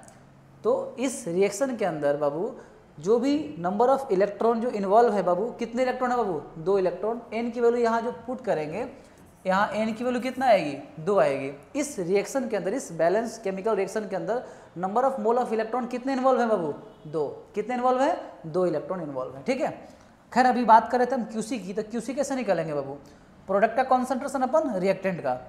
अब अगर हम बात करें सॉलिड है तो इसका कॉन्सेंट्रेशन कितना होगा, 1। आप चाहें तो लिख सकते हैं यहाँ पर क्या, Zn+2 का कॉन्सेंट्रेशन इंटू Cu का कॉन्सेंट्रेशन, ये सॉलिड था इसलिए इसकी कॉन्सेंट्रेशन कितना हो जाएगा, 1 अपन प्रोडक्ट में क्या बाबू, Zn सॉलिड है इंटू Cu+2 का कॉन्सेंट्रेशन। हमेशा सॉलिड का कॉन्सेंट्रेशन क्या ले लेंगे, 1 ले लेंगे। तो 1 लिखने से कोई मतलब ही नहीं आ रहा है, अभी सॉलिड को काउंट करने से कोई फायदा हुआ क्या, नहीं हुआ। तो मैं यहाँ क्या लिख सकता हूँ, Zn+2 का कंसंट्रेशन अपन बाबू क्या हो जाएगा, Cu+2 का कंसंट्रेशन। क्लियर है, तो यहाँ पर QC की जो वैल्यू आएगी बाबू, कैसे निकालेंगे हम, प्रोडक्ट का जो भी प्रोडक्ट में आयंस है उनका कंसंट्रेशन अपन इनका कंसंट्रेशन। क्लियर है बाबू, कोई दिक्कत वाली बात यहाँ पर बिल्कुल नहीं होगा। अगर कोई 2 हाफ सेल दे रखा है, हाफ रिएक्शन दे रखा है, उसमें जो भी इलेक्ट्रॉन इन्वॉल्व है ना, नेट रिएक्शन तभी लिखते हैं बाबू जब इलेक्ट्रॉन को हम बैलेंस करके काटते हैं। तो कितना इलेक्ट्रॉन इन्वॉल्व है वो हमारा क्या कहलाएगा, n कहलाएगा। जब भी अगर आपको QC निकालना होगा तो प्रोडक्ट का कॉन्सेंट्रेशन अपन रिएक्टेंट का कॉन्सेंट्रेशन, है ना, ऐसे निकालेंगे। अब मैं बोलूँ कि QC की वैल्यू कब बढ़ेगा, QC की वैल्यू कब बढ़ सकता है, अगर मैं बोलूँ यहाँ आपसे पूछूं कि QC की वैल्यू कब बढ़ सकता है, तो ध्यान दें QC की वैल्यू तभी बढ़ेगा जब हमारा Zn+2 का कॉन्सेंट्रेशन बढ़ेगा। क्या बढ़ेगा बाबू, Zn+2 का कॉन्सेंट्रेशन बढ़ेगा तो QC की वैल्यू बढ़ेगा। अगर ऐसा भी बोल सकते हैं कि Cu+2 का अगर कंसंट्रेशन मैं कम करूंगा, डिक्रीज करूंगा, तो QC की वैल्यू बढ़ेगा। मैं चाहता हूं कि QC की वैल्यू डिक्रीज करे, तो QC का वैल्यू कब डिक्रीज कर सकते हैं बाबू, जब Zn+2 का, अगर मैं Zn+2 की कंसंट्रेशन कम करूंगा तो क्या QC कम नहीं होगा, क्योंकि इसके डायरेक्टली प्रोपोर्शनल है बाबू। तो यहाँ पर क्या होगा, QC की वैल्यू कब डिक्रीज करेगा, जब Zn+2 का कंसंट्रेशन डिक्रीज करेगा, या क्या बोल सकते हैं बाबू, जब Cu+2 का कंसंट्रेशन, जब Cu+2 का कंसंट्रेशन बाबू बढ़ रहा हो तो QC क्या होगा, घटेगा। QC कब घटेगा बाबू, समझ में आया क्या बाबू, QC बढ़ना घटना अगर ये पता चल जाएगा बाबू तो बहुत सारे थ्योरेटिकल सवाल जो नेशनल ब्रांड वाले जो कोचिंग बड़े बड़े हैं ना, उनके जो स्टडी मटेरियल है उनमें चिट्ठी में उड़ा दोगे सवाल बाबू। 100 जो भी कोचिंग है ना बाबू, आप इस टॉपिक के सवाल जब देखोगे तो खट खट उड़ जाएंगे। बस ध्यान रखना जो मैं बता रहा हूँ अप्रोच, है ना। चलिए ये चीज़ क्लियर हो गया आपका। तो मैंने यहाँ पर केवल QC कैलकुलेट करना सीखा, QC निकाल लेंगे आप बिल्कुल, है ना। जब भी आपको नेट रिएक्शन दिया हुआ है तो QC निकालने का तरीका आपके सामने दिया हुआ है। आप प्रोडक्ट का कॉन्सेंट्रेशन अपन रिएक्टेंट का कॉन्सेंट्रेशन आप कर देंगे। अगर मान लीजिए यहाँ पर स्टैच्यूमेट्री रहता 2 रहता तो इसके पावर में 2 लिख देते, इसके पावर में क्या रहता 2 आ जाता। आ सकता है ना बाबू 2। अगर मान लीजिए यहाँ पर 3 आता, सपोज मान लेते हैं अगर यहाँ 3 होता तो इसके पावर में क्या जाता, 3 आ जाता। जो भी स्टोइचियोमेट्रिक कोएफिशिएंट होगा वो पावर में चल जाएगा, जो भी स्टोइचियोमेट्रिक कोएफिशिएंट होगा कहाँ चल जाएगा, पावर में चल जाएगा। तो बाबू हम लास्ट इक्वेशन के अंदर बात कर रहे थे, हम n जान चुके हैं, जो भी नेट सेल रिएक्शन दिया रहेगा उसमें नंबर ऑफ इलेक्ट्रॉन कितना इन्वॉल्व है वो हमारा n होगा, ठीक है। और हम QC निकालना सीख चुके हैं। और E0 सेल की वैल्यू दिया रहेगा और नहीं दिया रहेगा तो हम कैसे निकालेंगे, दोनों RP की वैल्यू दिया है तो maximum RP minus minimum RP का हम निकाल सकते हैं अच्छे से। क्लियर है बाबू। चलिए अब हम बात करते हैं, कभी कभी क्या होता है ना, 2 हाफ सेल दे दिया रहेगा और आपको क्या करेगा, सेल को रिप्रेजेंट कर देगा। ये जो सेल दिया है ना, ये जो कंप्लीट जो हमारा डैनियल सेल के अंदर जो रिएक्शन चल रहा है उसकी ऊपर रिएक्शन को लिख रखा है। अगर मैं इस रिएक्शन को रिप्रेजेंट करूं तो मैं कैसे रिप्रेजेंट करूंगा, थोड़ा ध्यान दीजिएगा। जब भी गैल्वेनिक सेल को रिप्रेजेंट करना होता है तो मैं लोन लेता हूं। लोन क्या लेंगे, LON, लोन। L का मतलब लेफ्ट, L का मतलब क्या होता है लेफ्ट, और O का मतलब क्या होता है ऑक्सीडेशन, और A का मतलब क्या होता है एनोड, और N का मतलब क्या होता है नेगेटिव। लेफ्ट साइड में जब भी गैल्वेनिक सेल को आप रिप्रेजेंट करते होंगे तो आपको पता है कि लेफ्ट की तरफ हम एनोड वाला पार्ट लेते हैं। लेफ्ट की तरफ कौन होता है, एनोड होता है। लेफ्ट की तरफ कौन होता है, एनोड होता है। लेफ्ट की तरफ पहले लेफ्ट की तरफ एनोड होगा और एनोड पे क्या होगा, ऑक्सीडेशन होगा, और वो कैसा होगा, निगेटिव होगा। कैसा होगा बाबू, निगेटिव होगा। ये हम बात जानते हैं। तो जब भी नेट सेल रिएक्शन दिया जाए ना, हम इसको रिप्रेजेंट कैसे करते हैं, ध्यान दें। जिंक क्या हो रहा है, ऑक्सीडाइज हो रहा है, तो लेफ्ट की तरफ लिखेंगे Zn सॉलिड से कहाँ जा रहा है बाबू, Zn+2 में जा रहा है, और इसका हमें स्टेट क्या दे रखा है, एक बस इसका कुछ ना कुछ हमें कंसंट्रेशन गिवन होगा सवाल में। ये लेफ्ट वाला पार्ट एनोड हो गया। अब सॉल्ट ब्रिज को ऐसे 2 पैरेलल लाइन से रिप्रेजेंट करते हैं, 2 पैरेलल लाइन से हम सॉल्ट ब्रिज को रिप्रेजेंट करते हैं, ठीक है। अब इधर हम क्या लिखेंगे, जिस पे रिडक्शन हो रहा है, तो रिडक्शन किस पे हो रहा है, Cu+2 से कहाँ जा रहा है, Cu में जा रहा है। Cu+2 से पॉजिटिव चार्ज का बढ़ना ऑक्सीडेशन, पॉजिटिव चार्ज का बढ़ जाना ऑक्सीडेशन, अब पॉजिटिव चार्ज का घट जाना रिडक्शन। तो यहाँ पर क्या हो रहा है, Cu+2 एक्वस से कहाँ जा रहा है बाबू, ये Cu सॉलिड में जा रहा है। कहाँ जा रहा है बाबू, Cu+2 से कहाँ जा रहा है बाबू, ये Cu सॉलिड में जा रहा है, Cu सॉलिड में जा रहा है। क्लियर है बाबू, कोई दिक्कत है क्या, बिल्कुल नहीं दिक्कत होगी, है ना। चलिए अब हम बात करते हैं कि अगर हमें सेल की रिएक्शन दे रखा है, सेल रिएक्शन मतलब सेल को रिप्रेजेंट कर रखा है, उस केसेस में डायरेक्ट हम कैसे QC निकाल सकते हैं। तो ध्यान दीजिएगा, देखिए अगर आपको जो रिप्रेजेंट कर रखा था, यहाँ पर Zn सॉलिड था और ये Zn+2 एक्वस था और ये सॉल्ट ब्रिज, और यहाँ पर Cu+2 एक्वस से कहाँ गए, Cu सॉलिड में गए। ये आपको सेल को क्या कर रखा है, सेल की रिप्रेजेंटेशन है। क्या है बाबू, सेल की रिप्रेजेंटेशन है। अगर मैं यहाँ बात करूँ बाबू कि अगर हमें इसका QC निकालना होगा, 2 तरीके हैं। आप ये एनोड वाला रिएक्शन लिखिए और कैथोड वाला रिएक्शन लिखिए, इस पे रिडक्शन कराइए, इस पे ऑक्सीडेशन करवाइए और इलेक्ट्रॉन को बैलेंस करिए और उससे नेट रिएक्शन निकालिएगा।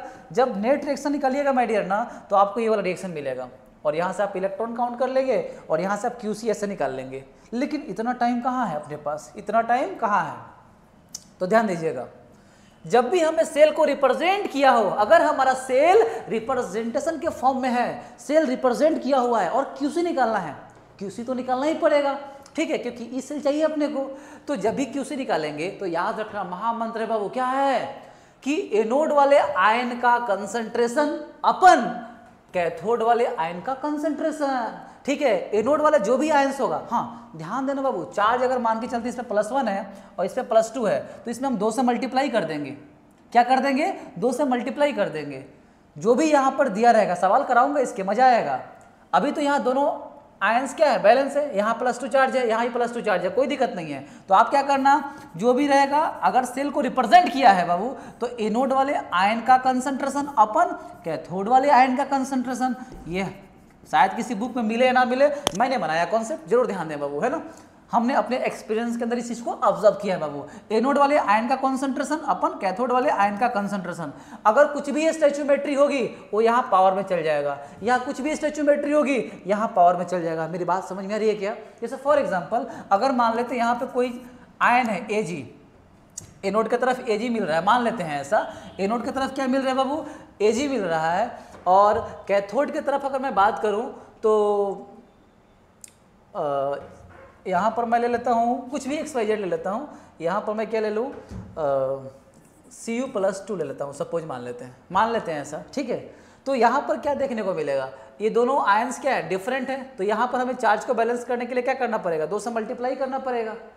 तो जब भी ये आयंस को नीचे लिखेंगे ना, या ऊपर जब भी लिखेंगे, ये कॉफिशिएंट कहाँ चल जाएगा बाबू, पावर में चल जाएगा। कहाँ चल जाएगा, इसके पावर में चल जाएगा। सवाल आएगा तो बेहतर क्लियर हो पाएगा क्वेश्चंस, ठीक है। अभी ध्यान दें, चार्ज अगर डिफरेंट होगा तो चार्ज को यही मल्टीप्लाई करके बैलेंस कर ले, और जिससे मल्टीप्लाई करेंगे वो पावर में चल जाएगा। कहाँ चल जाएगा, पावर में चल जाएगा। सवाल में कराऊंगा वहाँ पर बहुत बेहतरीन क्लियर होगा। बट इस अप्रोच को याद रखें, जब भी सेल को रिप्रेजेंट कर रखा है तो एनोड वाले आयन का कॉन्सेंट्रेशन अपन कैथोड वाले आयन का कॉन्सेंट्रेशन, बशर्ते कंडीशन याद रखना कि चार्ज बैलेंस होना चाहिए।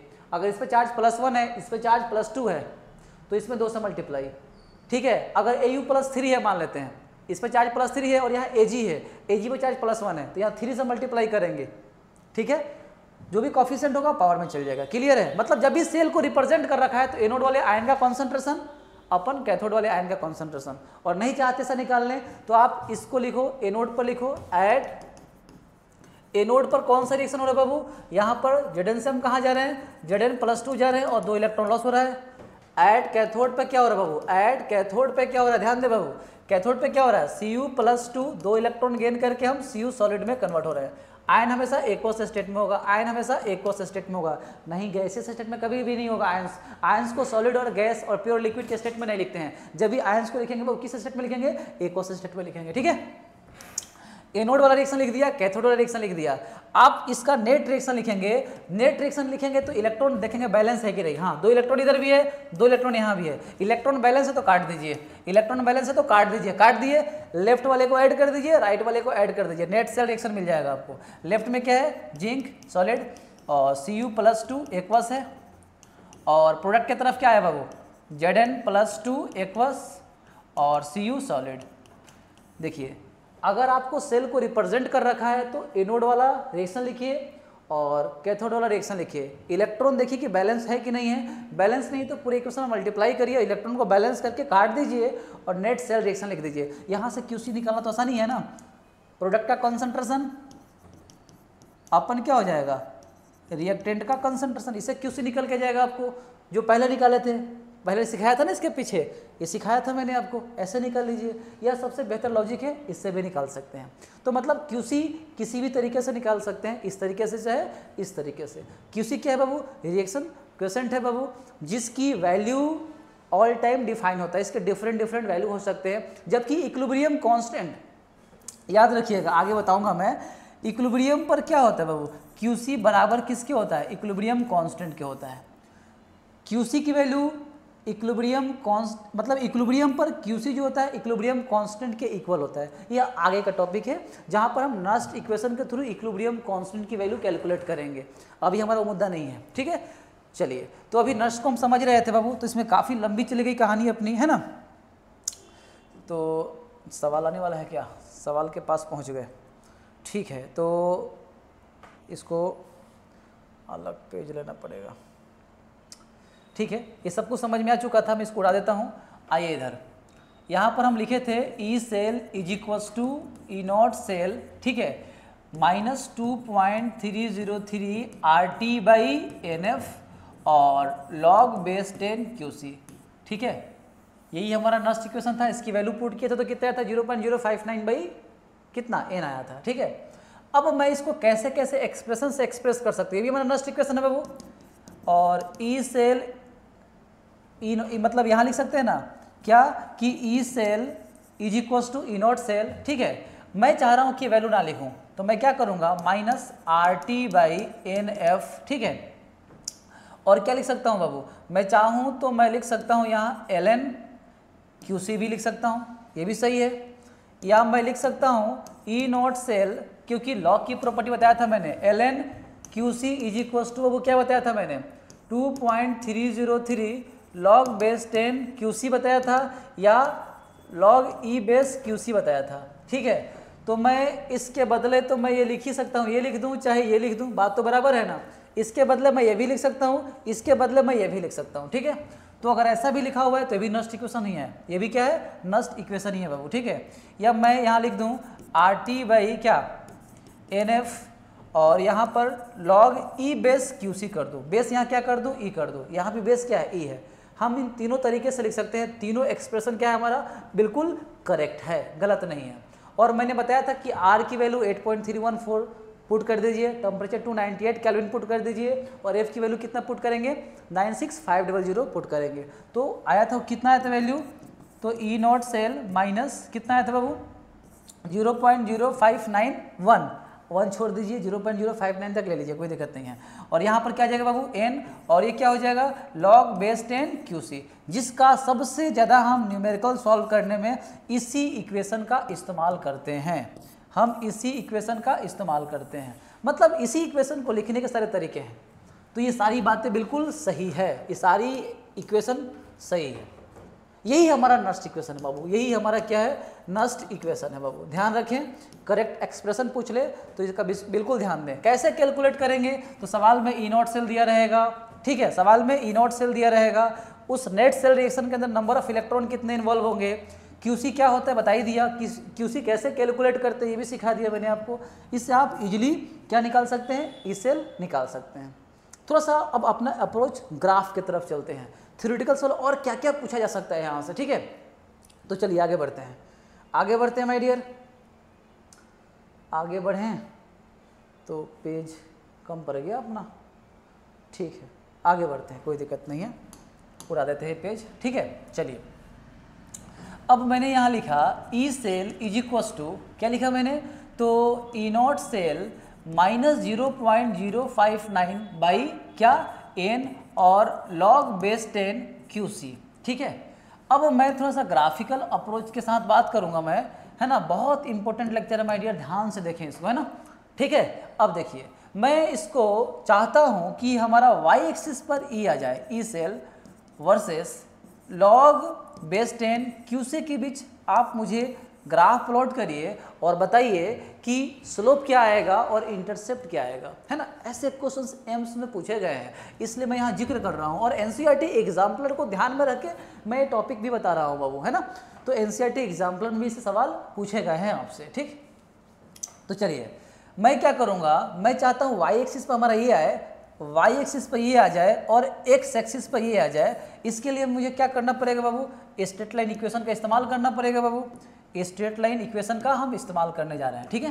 ध्यान दीजिए, मैं इसको लिख सकता हूँ क्या, इसको थोड़ा सा अलग तरीका से, क्या, E cell is equals to minus 0.059 by n और log बेस 10 QC, और ये वैल्यू क्या है, पॉजिटिव है, तो प्लस ई नॉट सेल, ऐसा लिख सकते हैं क्या, बिल्कुल लिख सकते हैं, बिल्कुल बिल्कुल लिख सकते हैं, कोई बुराई नहीं है इसमें लिखने में, कोई बुराई नहीं है। और मैं यहाँ लिख सकता हूँ क्या, y equals to minus M x plus C लिख सकता हूँ क्या माय डियर, अरे बहुत इंपॉर्टेंट है, देख लो इसको, y equals to minus M x plus C. Y axis का मैंने मुझे क्या रखना था बाबू, जनरल सेल का ईएमएफ रखना था बाबू, जनरल सेल पोटेंशियल, और एक्स एक्सिस पर log QC की वैल्यू रखना था बाबू। तो मुझे बताइए हमारा स्लोप क्या निकल कर आया, स्लोप को ग्रेडियंट भी कहते हैं, स्लोप की जो वैल्यू है बाबू वो निगेटिव आ रहा है, क्या आ रहा है बाबू, निगेटिव आ रहा है स्लोप, स्लोप कितना आ रहा है बाबू, माइनस 0.059 बाई क्या आ रहा है, एन आ रहा है, ये हमारा स्लोप है। इंटरसेप्ट सी होता है, इंटरसेप्ट क्या है, सी है, ये क्या है बाबू, इंटरसेप्ट हमारा क्या है, सी है। तो क्या आया इंटरसेप्ट हमारा, ई नॉट सेल आया, है ना, ये इंटरसेप्ट जो हमारा है वो क्या है, सी है, तो इंटरसेप्ट मिल गया, स्लोप मिल गया। और ये लिनियरली क्या कर रहा है बाबू, स्लोप जो बनाएंगे, मतलब ग्राफ जो प्लॉट करेंगे ऐसे बनाएंगे हम, है ना। वाई एक्सिस पे क्या लेंगे बाबू, हम ई सेल को लेंगे, ठीक है, और एक्स एक्सिस पे क्या लेंगे बाबू, log बेस 10 QC लेंगे, log बेस 10 QC दिख रहा है बाबू, log बेस 10 QC दिख रहा है, कम दिख रहा है, कम दिख रहा है, ठीक है, थोड़ा सा ऊपर उठा देते हैं, log बेस 10 QC है, ठीक है। और हमारा स्लोप जो है बाबू क्या हो रहा है, लगातार मतलब डिक्रीज कर रहा है, निगेटिव है, निगेटिव है, ठीक है। तो स्लोप की वैल्यू कितना था बाबू, हमारा स्लोप था माइनस 0.059 बाई कितना था, n था। और ये जो है ना, ये हमारा y एक्सिस पे यहाँ से लेकर यहाँ तक जो वैल्यू दिख रहा है ना आपको, यहाँ से लेकर यहाँ तक जो वैल्यू दिख रहा है ना, यही हमारा इंटरसेप्ट है, ये क्या है हमारा इंटरसेप्ट, इसको हम क्या बोलेंगे, सी। इसकी वैल्यू कितना है, यहाँ से लेकर यहाँ तक जो वैल्यू होता है इसको हम क्या कहते हैं, इंटरसेप्ट कहते हैं। इसकी वैल्यू कितना है बाबू, ई नॉट सेल, इसकी वैल्यू कितना है, ई नॉट सेल के बराबर होगा, इसकी वैल्यू कितना होगा बाबू, ई नॉट सेल के बराबर होगा। और स्लोप हमारा क्या होगा बाबू, लीनियरली डिक्रीज कर रहा है, लीनियरली, स्ट्रेट लाइन इक्वेशन की हम बात किए थे, है ना, लीनियरली डिक्रीज करेगा। तो समझ में आ गया, स्लोप, इंटरसेप्ट अगर कुछ भी पूछ ले हम इक्वेशन देकर के हम इजीली बता पाएंगे, ठीक है। और देखिए एक एग्जाम्पल कराते हैं, जो एग्जाम्पलर के अंदर भी इस टाइप के सवाल मिल जाएंगे आपको, है ना। चलिए ये समझ में आ गया होगा आपको अच्छे से, कोई दिक्कत नहीं है ना। चलिए वीडियो पॉज करके आप नोट कर सकते हैं, कोई दिक्कत नहीं है ना। मैं थोड़ा सा इसको मिटाने वाला हूँ। अब देखिए मैं एक एग्जांपल ले रहा हूँ जहाँ पर मैं ले लिया Mg+2 एक्वस और मैंने क्या किया, इसमें 2 इलेक्ट्रॉन ऐड कर दिया और यहाँ पर क्या हो बाबू, ये Mg सॉलिड में कन्वर्ट हो रहा है, एक हाफ सेल है। इस पे हो क्या रहा है, रिडक्शन हो रहा है। क्या हो रहा है, बोर तो नहीं हो रहा है ना माय डियर, बोर नहीं होना है माय डियर, है ना। इस पे क्या हो रहा है, रिडक्शन हो रहा है। एनर्जी बिल्कुल मेंटेन रखिए अपनी, है ना। इस पे क्या हो रहा है, रिडक्शन हो रहा है, ठीक है। अच्छा एक हाफ सेल है, क्लियर है। अगर मुझे मैं नर्स्ट इक्वेशन के थ्रू बात करूं तो मैं मुझे किसी भी हाफ सेल का अगर हमें जनरल पोटेंशियल निकालना है, किसी हाफ सेल का जनरल ईएमएफ निकालना है और स्टैंडर्ड दिया हुआ है और उस आयन का कॉन्सेंट्रेशन दिया है, तो बिल्कुल हम उसी पैटर्न पर लिख सकते हैं। कैसे, ध्यान दीजिए, E cell is equals to E not cell minus 0.059/n और लॉग बेस 10 QC। ये तो हम कंप्लीट सेल के लिए कैलकुलेट करते हैं। अगर हमें हाफ सेल के लिए कैलकुलेट करना हो, क्या करना हो, जैसे मान लो हमारे हाफ सेल पर रिडक्शन हो रहा है, क्या हो रहा है, रिडक्शन हो रहा है, ठीक है। तो इसका हमें स्टैंडर्ड ईएमएफ चाहिए और 0.059/n और लॉग बेस 10 QC, जो भी रहेगा QC जैसे कैलकुलेट करते हैं उसे कैलकुलेट कर लेंगे। जैसे कंप्लीट सेल के लिए निकालते हैं वैसे हम हाफ सेल के लिए भी निकाल सकते हैं। अगर रिडक्शन हो रहा है तो ऐसे निकालेंगे, अगर मान लीजिए ऑक्सीडेशन हो रहा है तो ये कैसे लिखेंगे, EOP is equals to E naught OP minus 0.059/n और लॉग बेस 10 QC। ये 3 फॉर्मूले हैं, तीनों का इस्तेमाल करेंगे अपनी रिक्वायरमेंट के अकॉर्डिंग। अगर कंप्लीट सेल के लिए पूछ रहा है तो ये वाला इस्तेमाल करना है। और ये इक्वेशन कब इस्तेमाल करेंगे बाबू, जब जनरल ईएमएफ पूछ रहा है किसी हाफ सेल का और उसका हमें स्टैंडर्ड ईएमएफ दे रखा है, ठीक है। सवाल में OP RP कुछ भी नहीं कह रहा है कि रिडक्शन हो रहा है कि ऑक्सीडेशन हो रहा है, तो आपको हमेशा RP वाला केस एज्यूम करके चलना है, ठीक है। चलिए तो यहाँ पर ये क्या हो रहा है, मैग्नीशियम +2 में है और Mg में कन्वर्ट हो रहा है, मतलब ये क्या कर रहा है, रिडक्शन कर रहा है। ये केस किसका है, RP वाला केस है। मतलब यहाँ पर मैं लिखूंगा ERP is equals to E naught RP minus 0.059/n और क्या लिख सकता हूँ, लॉग बेस 10 QC, ठीक है। अगर मैं इस रिएक्शन का QC कैलकुलेट करूँ माय डियर, तो QC कैसे आएगा, प्रोडक्ट का कॉन्सेंट्रेशन अपन रिएक्टेंट का, तो प्रोडक्ट में क्या है, सॉलिड है तो 1, सॉलिड है तो 1, और यहाँ पर क्या करेंगे, Mg+2 का कंसेंट्रेशन। अगर मैं जब इसको ऊपर भेजूंगा तो मैं क्या लिख सकता हूँ बाबू, मैं लिख सकता हूँ Mg+2 का पावर क्या हो जाएगा, -1। ये भी लिख सकता हूँ और ये भी लिख सकता हूँ, दोनों सही है, ठीक है। दोनों से कहानी बदल जाएगी, ग्राफ का नेचर बदल जाएगा, ध्यान दीजिएगा। ये दिया है ना, इसके पैरेलल हम इसको थोड़ा सा जमा देते हैं। कैसे, जैसे ERP, RP कैसे लिखेंगे, यहाँ पर मैं लिख सकता हूँ Mg+2 से कहाँ जा रहे हैं, Mg, ऐसे लिख सकता है एग्जामिनर, आपसे पूछ सकता है इसकी वैल्यू। और ई नॉट Mg+2 से कहाँ जा रहे हैं, Mg में जा रहे हैं, ठीक है, माइनस 0.059/n, ठीक है। और यहाँ पर लॉग QC की वैल्यू क्या पूछ सकता है आपसे, 1/Mg+2 की वैल्यू दे सकता है, या ये डाल सकता है Mg+2 का पावर -1। हम दोनों केस की चर्चा करेंगे, है ना, ठीक है बाबू।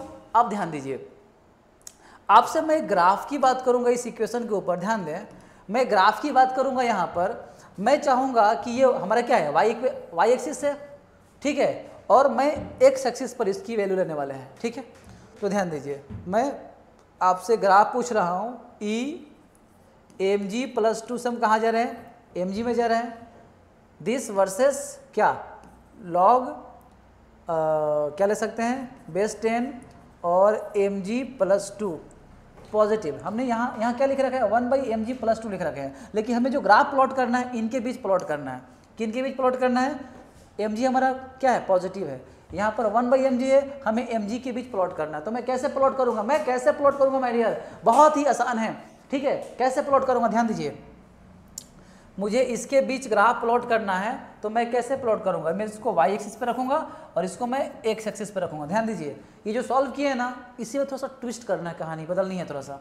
क्या करेंगे, जैसा वैसे रहने दीजिए, ठीक है। इस वाले पार्ट को मैं इधर लिख दूँ, इसको मैं इधर लिख दूँ, तो कोई बुराई है क्या, नहीं है बाबू। अगर +2 और -3 ऐसे लिखा जाए या अगर -3 + 2 लिख दिया जाए तो हमारे वैल्यू में कोई डिफरेंस आएगा क्या? नहीं आएगा। यहाँ भी -1 आ रहा है और यहाँ भी -1 आएगा, कोई दिक्कत नहीं है। तो मैं क्या कर रहा हूँ, ये पूरी वैल्यू को मैं इधर लिखता हूँ, इसको इधर लिखता हूँ, ताकि हमें कंपेयर करने में आसानी रहे। तो मैं यहाँ क्या करता हूँ, -0.059, ध्यान दीजिएगा 0.059, ठीक है, बाई n और log, ठीक है। अब ध्यान सुनिएगा, जब मैं इसको रिवर्स करूंगा, मतलब इसको जब ऊपर लेके जाऊंगा तो क्या आएगा, ये ऐसा आएगा, -1 आएगा। यहाँ क्या आएगा बाबू, mg+2 का पावर -1, और ये माइनस क्या हो जाएंगे, लॉग में, लॉग की प्रॉपर्टी होती है, लॉग की एक प्रॉपर्टी होती है क्या, log बेस 10 और 10 के पावर अगर -1 है तो -1 पहले आ जाएगा। क्या आ जाएगा बाबू, -1 पहले आ जाएगा, और log 10 बेस 10 क्या हो जाएगा, ये 1 हो जाएगा। तो इसकी वैल्यू क्या आ जाएगी, -1 आ जाएगी। ये ऐसा लॉग में आपने पढ़ा होगा फॉर्मूले वगैरह के अंदर, है ना। तो मैं क्या कर दूंगा, ये माइनस क्या हो जाएगा, प्लस हो जाएगा, और यहाँ पर जो वैल्यू था इसको मैं यहाँ नोट कर देता हूँ, E0 mg+2 से हम कहाँ जा रहे हैं, mg में जा रहे हैं। कोई दिक्कत है क्या, नहीं दिक्कत है बाबू। जब इसको इधर भेज दिया तो क्या हो गया वैल्यू, ये प्लस हो गया, क्या हो गया, प्लस 0.059/n, और log ये क्या हो गया, mg+2, पॉजिटिव हो गया माय डियर, ये पॉजिटिव हो गया। स्लोप कैसा हो जाएगा, पॉजिटिव। अगर एग्जामिनर इसके बीच पूछता तो स्लोप नेगेटिव होता, लेकिन जब इसके बीच पूछ दिया तो स्लोप कैसा हो जाएगा, पॉजिटिव हो जाएगा। स्लोप कैसा हो जाएगा, पॉजिटिव हो जाएगा। जो समझ रहे हैं ना बाबू, अच्छे से कोशिश करें। थोड़ा इसको समझने के लिए थोड़ा सा अपना लेवल ठीक ठाक चाहिए होता है, क्योंकि बीच का पार्ट है बाबू, है ना, कोशिश करें। तो यहाँ पर क्या हो जाएगा बाबू, जैसे जाएगा ये पॉजिटिव हो जाएगा, ठीक है। और यहाँ पर क्या लिख सकते हैं, प्लस E0 mg+2 से हम mg के पास चले गए। ध्यान दीजिए, तो यहाँ पर क्या होगा बाबू, ये जो भी हम ग्राफ प्लॉट कर रहे थे, y एक्सिस पे लिए थे हम, ये हमारा क्या y एक्सिस पे, y क्या हो गया बाबू, प्लस mx और प्लस c, ठीक है। थोड़ा बहुत ज़्यादा जगह का इस्तेमाल कर दिए हैं, मैं इसको मिटाने वाला हूँ, है ना। थोड़ा सा इसको नोट कर लीजिए फटाफट, है ना, पॉज कर लीजिए वीडियो और नोट कर लीजिए, ठीक है। चलिए नोट कर लीजिए, नोट कर लिए, वीडियो पॉज करके नोट कर सकते हैं, कोई दिक्कत नहीं है। चलिए अब ध्यान दीजिए, थोड़ा सा जगह पूरा भर गया है, थोड़ा सा मैं इसका इस्तेमाल करना चाहता हूँ, जगह का तो मिटाना पड़ेगा, इरेज करना पड़ेगा, है ना। वीडियो ना चाहते हुए बड़ी हो गई बाबू, है ना। ध्यान दें, मैंने क्या बोला था बाबू, वहाँ पर mg+2 से mg जा रहे हैं हम, ठीक है। और यहाँ पर मैंने क्या लिखा है बाबू, प्लस 0.059 अपन n लिखा है, और log बेस 10, और हमने क्या लिखा है, mg+2 लिखा, ठीक है। ध्यान दीजिएगा, माइनस यहाँ इसको जो ऊपर लेकर गया हूँ तब माइनस आया, और माइनस क्या हो गया, प्लस हुआ। अगर बाबू ये पूरा हमसे जो ग्राफ प्लॉट करने के लिए बोला था, ये log mg+2 का पूछा था, अगर 1/mg+2 का पूछता बाबू तो क्या रहता, ये वैल्यू निगेटिव ही रहता बाबू, ये वैल्यू क्या रहता, निगेटिव ही रहता। डाउट है तो पूछना बाबू मेरे से, है ना, कमेंट कर सकते हैं, मुझसे वीडियो बना के समझा के डाल सकता हूँ आपको, है ना, ठीक है। तो यहाँ पर ये आ गया, और प्लस ये लास्ट में हमारा क्या था बाबू, E0 mg+2 से हम कहाँ गए, mg में गए। क्लियर है बाबू। अब ध्यान दीजिए, ये क्या है बाबू, y + mx + c, ये हमारा इंटरसेप्ट है, और ये हम जिसके बीच x एक्सिस पे इसको रख रहे थे और y एक्सिस पर इसको रख रहे थे बाबू, है ना। तो हमारा ग्राफ कैसा बनने वाला है, तो ध्यान दें, ठीक है। ये कलर दिख रहा है आपको अच्छे से, ये कलर दिख रहा है बिल्कुल, वीडियो में थोड़ा सा कम दिख रहा है ना, थोड़ा सा अच्छा कलर चूज करो मास्टर, ठीक है। चलिए ध्यान दीजिए, यहाँ ध्यान देखिए, y एक्सिस पर मैंने क्या लिया बाबू, mg+2 से हम कहाँ जा रहे हैं, mg में जा रहे हैं, है ना। जनरल EMF y एक्सिस पर, और x एक्सिस पर क्या लेना है बाबू हमें, log, और क्या लेना है बाबू, mg+2 लेना है, ठीक है। और बेस 10 है, दिस वर्सेस दिस, इसके बीच ग्राफ प्लॉट किए, स्लोप कैसा है, पॉजिटिव है, स्लोप कैसा है, पॉजिटिव है। तो ये ग्राफ ऐसे बनेगा, ग्राफ कैसे बनेगा, ये ऐसे बनेगा, और ग्राफ जब ऐसे बनेगा तो इंटरसेप्ट, ये वाला वैल्यू क्या है, इंटरसेप्ट है। इंटरसेप्ट कितना रहा बाबू, इंटरसेप्ट आ रहा होगा हमारा E0 mg+2 से कहाँ जा रहे हैं हम, mg में जा रहे हैं, ठीक है। स्लोप क्या आया, स्लोप कैसा है बाबू, स्लोप पॉजिटिव आया, स्लोप पॉजिटिव, इसकी वैल्यू कितनी आई बाबू, प्लस 0.059 बाई कितना n, ये हमारा स्लोप है और ये हमारा इंटरसेप्ट है। क्लियर है बाबू? तो जब भी ग्राफ का नेचर पूछ ले इसके ऊपर तो आप ऐसे समझा सकते हैं। तो बहुत मज़ा आया होगा आपको, है ना, इस टाइप के। तो बस आज के जो भी थ्योरी वाला पोर्शन था बस इतना ही था, लेकिन और थोड़ा सा ट्विस्ट ला सकते हैं कहानी में, थोड़ा सा मैं उधर आप परमिशन दे सकते हैं थोड़ी, आप लाइव थोड़ी है कि हमें परमिशन देंगे, थोड़ा सा और आगे बढ़ेंगे अपन, है ना। चलिए चलिए चलिए, बहुत बेहतरीन कॉन्सेप्ट की दुनिया में आपको लेके चलते हैं, बहुत कहानियाँ इसकी है ना, जितना बात करें उतना ही कम पड़ेगा, है ना। मज़ा आ गया? ठीक है, चलिए हम आगे थोड़ा सा बढ़ते हैं, आगे बढ़ते हैं थोड़ा सा, है ना। अच्छा सर मास्टर साहब हम लिख नहीं पाए हैं, एक मिनट थोड़ा सा आराम से पॉज करके आप नोट कर सकते हैं। कॉन्सेप्ट बहुत क्रिटिकल और बहुत वेरी इंपॉर्टेंट कॉन्सेप्ट है बाबू, है ना, प्लीज ध्यान दें, है ना। डिस्ट्रैक्ट नहीं होना है बाबू, जीवन में तो समस्याएं आती जाती रहेगी, है ना, पढ़ियाँ तो आती जाती रहेगी, है ना। जब कैरियर सेट हो जाएगा तो अच्छी पढ़ियाँ मिल जाएंगी बाबू, है ना। तो ध्यान दें, ज़्यादा बात नहीं करना चाहते हैं अभी क्योंकि टाइम ज़्यादा हो रहा है। ठीक है, चलिए अब एक चीज़ और सीख लेते हैं, बहुत इंपॉर्टेंट कॉन्सेप्ट की हम बात कर रहे हैं बाबू, ध्यान दें। ये जो लिखा है ना मैंने, E cell is equals to E not cell minus 0.059 by N और लॉग बेस 10 QC, बहुत बेहतरीन चीज़ सिखाने जा रहा हूँ बाबू, प्लीज़ ध्यान दें, बने रहें। ठीक है, ये दिया हुआ है। अगर मैं बोलूँ आपसे माय डियर, क्या बोलूँ, देखिए ध्यान दीजिए क्या बोलने वाला हूँ। मैं बोलूँ इफ़ अगर QC की वैल्यू 1 हो जाए, मान लीजिए QC सॉल्व करने पर 1 आ रहा है, कितना आ रहा है बाबू, 1 आ रहा है, QC की वैल्यू 1 आ रहा है अगर, तो आप जानते हैं ना क्या सर, क्या जानते हैं, तो बाबू आप जानते हैं log 1 की वैल्यू कितना होता है, 0। log 1 की वैल्यू कितना होता है, 0। अगर हमारा QC 1 हो गया तो ये log 1 की वैल्यू क्या हो जाएगा, 0। तो ये पूरा 0 कर देगा। अगर ये पूरा 0 कर देगा तो क्या हो जाएगा उस केस में, E cell is equals to क्या हो जाएगा, ई नॉट सेल। अरे क्या बात है, मजा आ गया। मतलब सवाल में अगर कहीं पे एनोड और कैथोड का कंसंट्रेशन 1 दिया हुआ है, मतलब QC 1 है और QC 1 है तो ये पूरा वैल्यू 0। मतलब सर अगर ई नॉट सेल की वैल्यू पता चल जाए, जो वही वैल्यू, जो ई नॉट सेल की जो वैल्यू होगा वही हमारा आंसर होगा। पेन चलाने की जरूरत ही नहीं है माय डियर, पेन चलाने की जरूरत ही नहीं है। क्यों? क्योंकि अगर 1 डाला तो पूरा वैल्यू 0, अगर ये पूरा वैल्यू 0 तो E cell E not cell के बराबर हो जाएगा। चलिए आगे देखते हैं। फिर अगर मानते हैं कि QC की वैल्यू 1 से ज़्यादा हो जाए, अगर बोल दिया मैंने कि QC की जो वैल्यू है ना 1 से ज़्यादा हो जाए, अगर QC की वैल्यू 1 से ज़्यादा होता है, 1 है तो 0 है, अगर 1 से ज़्यादा अगर कोई वैल्यू आ जाए QC की, ठीक है, तो याद रखिए log 1 की वैल्यू 0, log 2 की वैल्यू कितना होता है 0.30, log 2 की वैल्यू कितना होता है 0.3010, log बेस 10 3 की वैल्यू 0.477। मतलब जैसे 1 से बढ़ रहे हैं, 1 2 3 4 जैसे बढ़ रहे हैं तो हमारा log की जो वैल्यू आ रहा है वो पॉजिटिव आ रहा है। क्या आ रहा है बाबू, पॉजिटिव आ रहा है।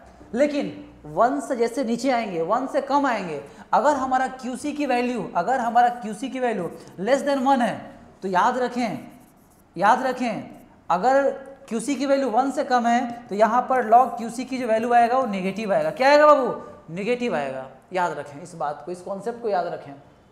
तो ध्यान दीजिएगा, यहाँ पर मैं बोलता हूँ अगर हमारा QC का वैल्यू 1 से ज़्यादा है, अगर 1 से ज़्यादा है बाबू तो log की वैल्यू क्या आएगा, पॉजिटिव आएगा। अगर ये वैल्यू पॉजिटिव आएगा, अब ध्यान से सुनिए, इस पर मैं थोड़ा सा एक बेसिक एग्जांपल लेके बताऊँ। मैं ई नॉट सेल को कांस्टेंट करता हूँ और ये वैल्यू मैं क्या करता हूँ, बढ़ाता हूँ। अगर ये वैल्यू बढ़ेगा तो क्या है, घटेगा नहीं। जैसे for example E cell is equals to 10 put किया, 10 में से मैंने 2 माइनस किया, 10 में से 3 माइनस किया, 10 में से 4 माइनस किया।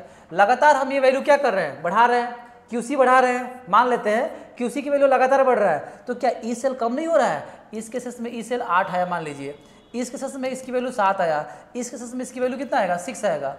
तो अगर हमारा QC का वैल्यू बढ़ेगा तो ई सेल घटेगा, अगर QC की वैल्यू बढ़ेगा तो ई सेल घटेगा। तो अगर ये बढ़ता है तो ई सेल क्या होगा, घटेगा।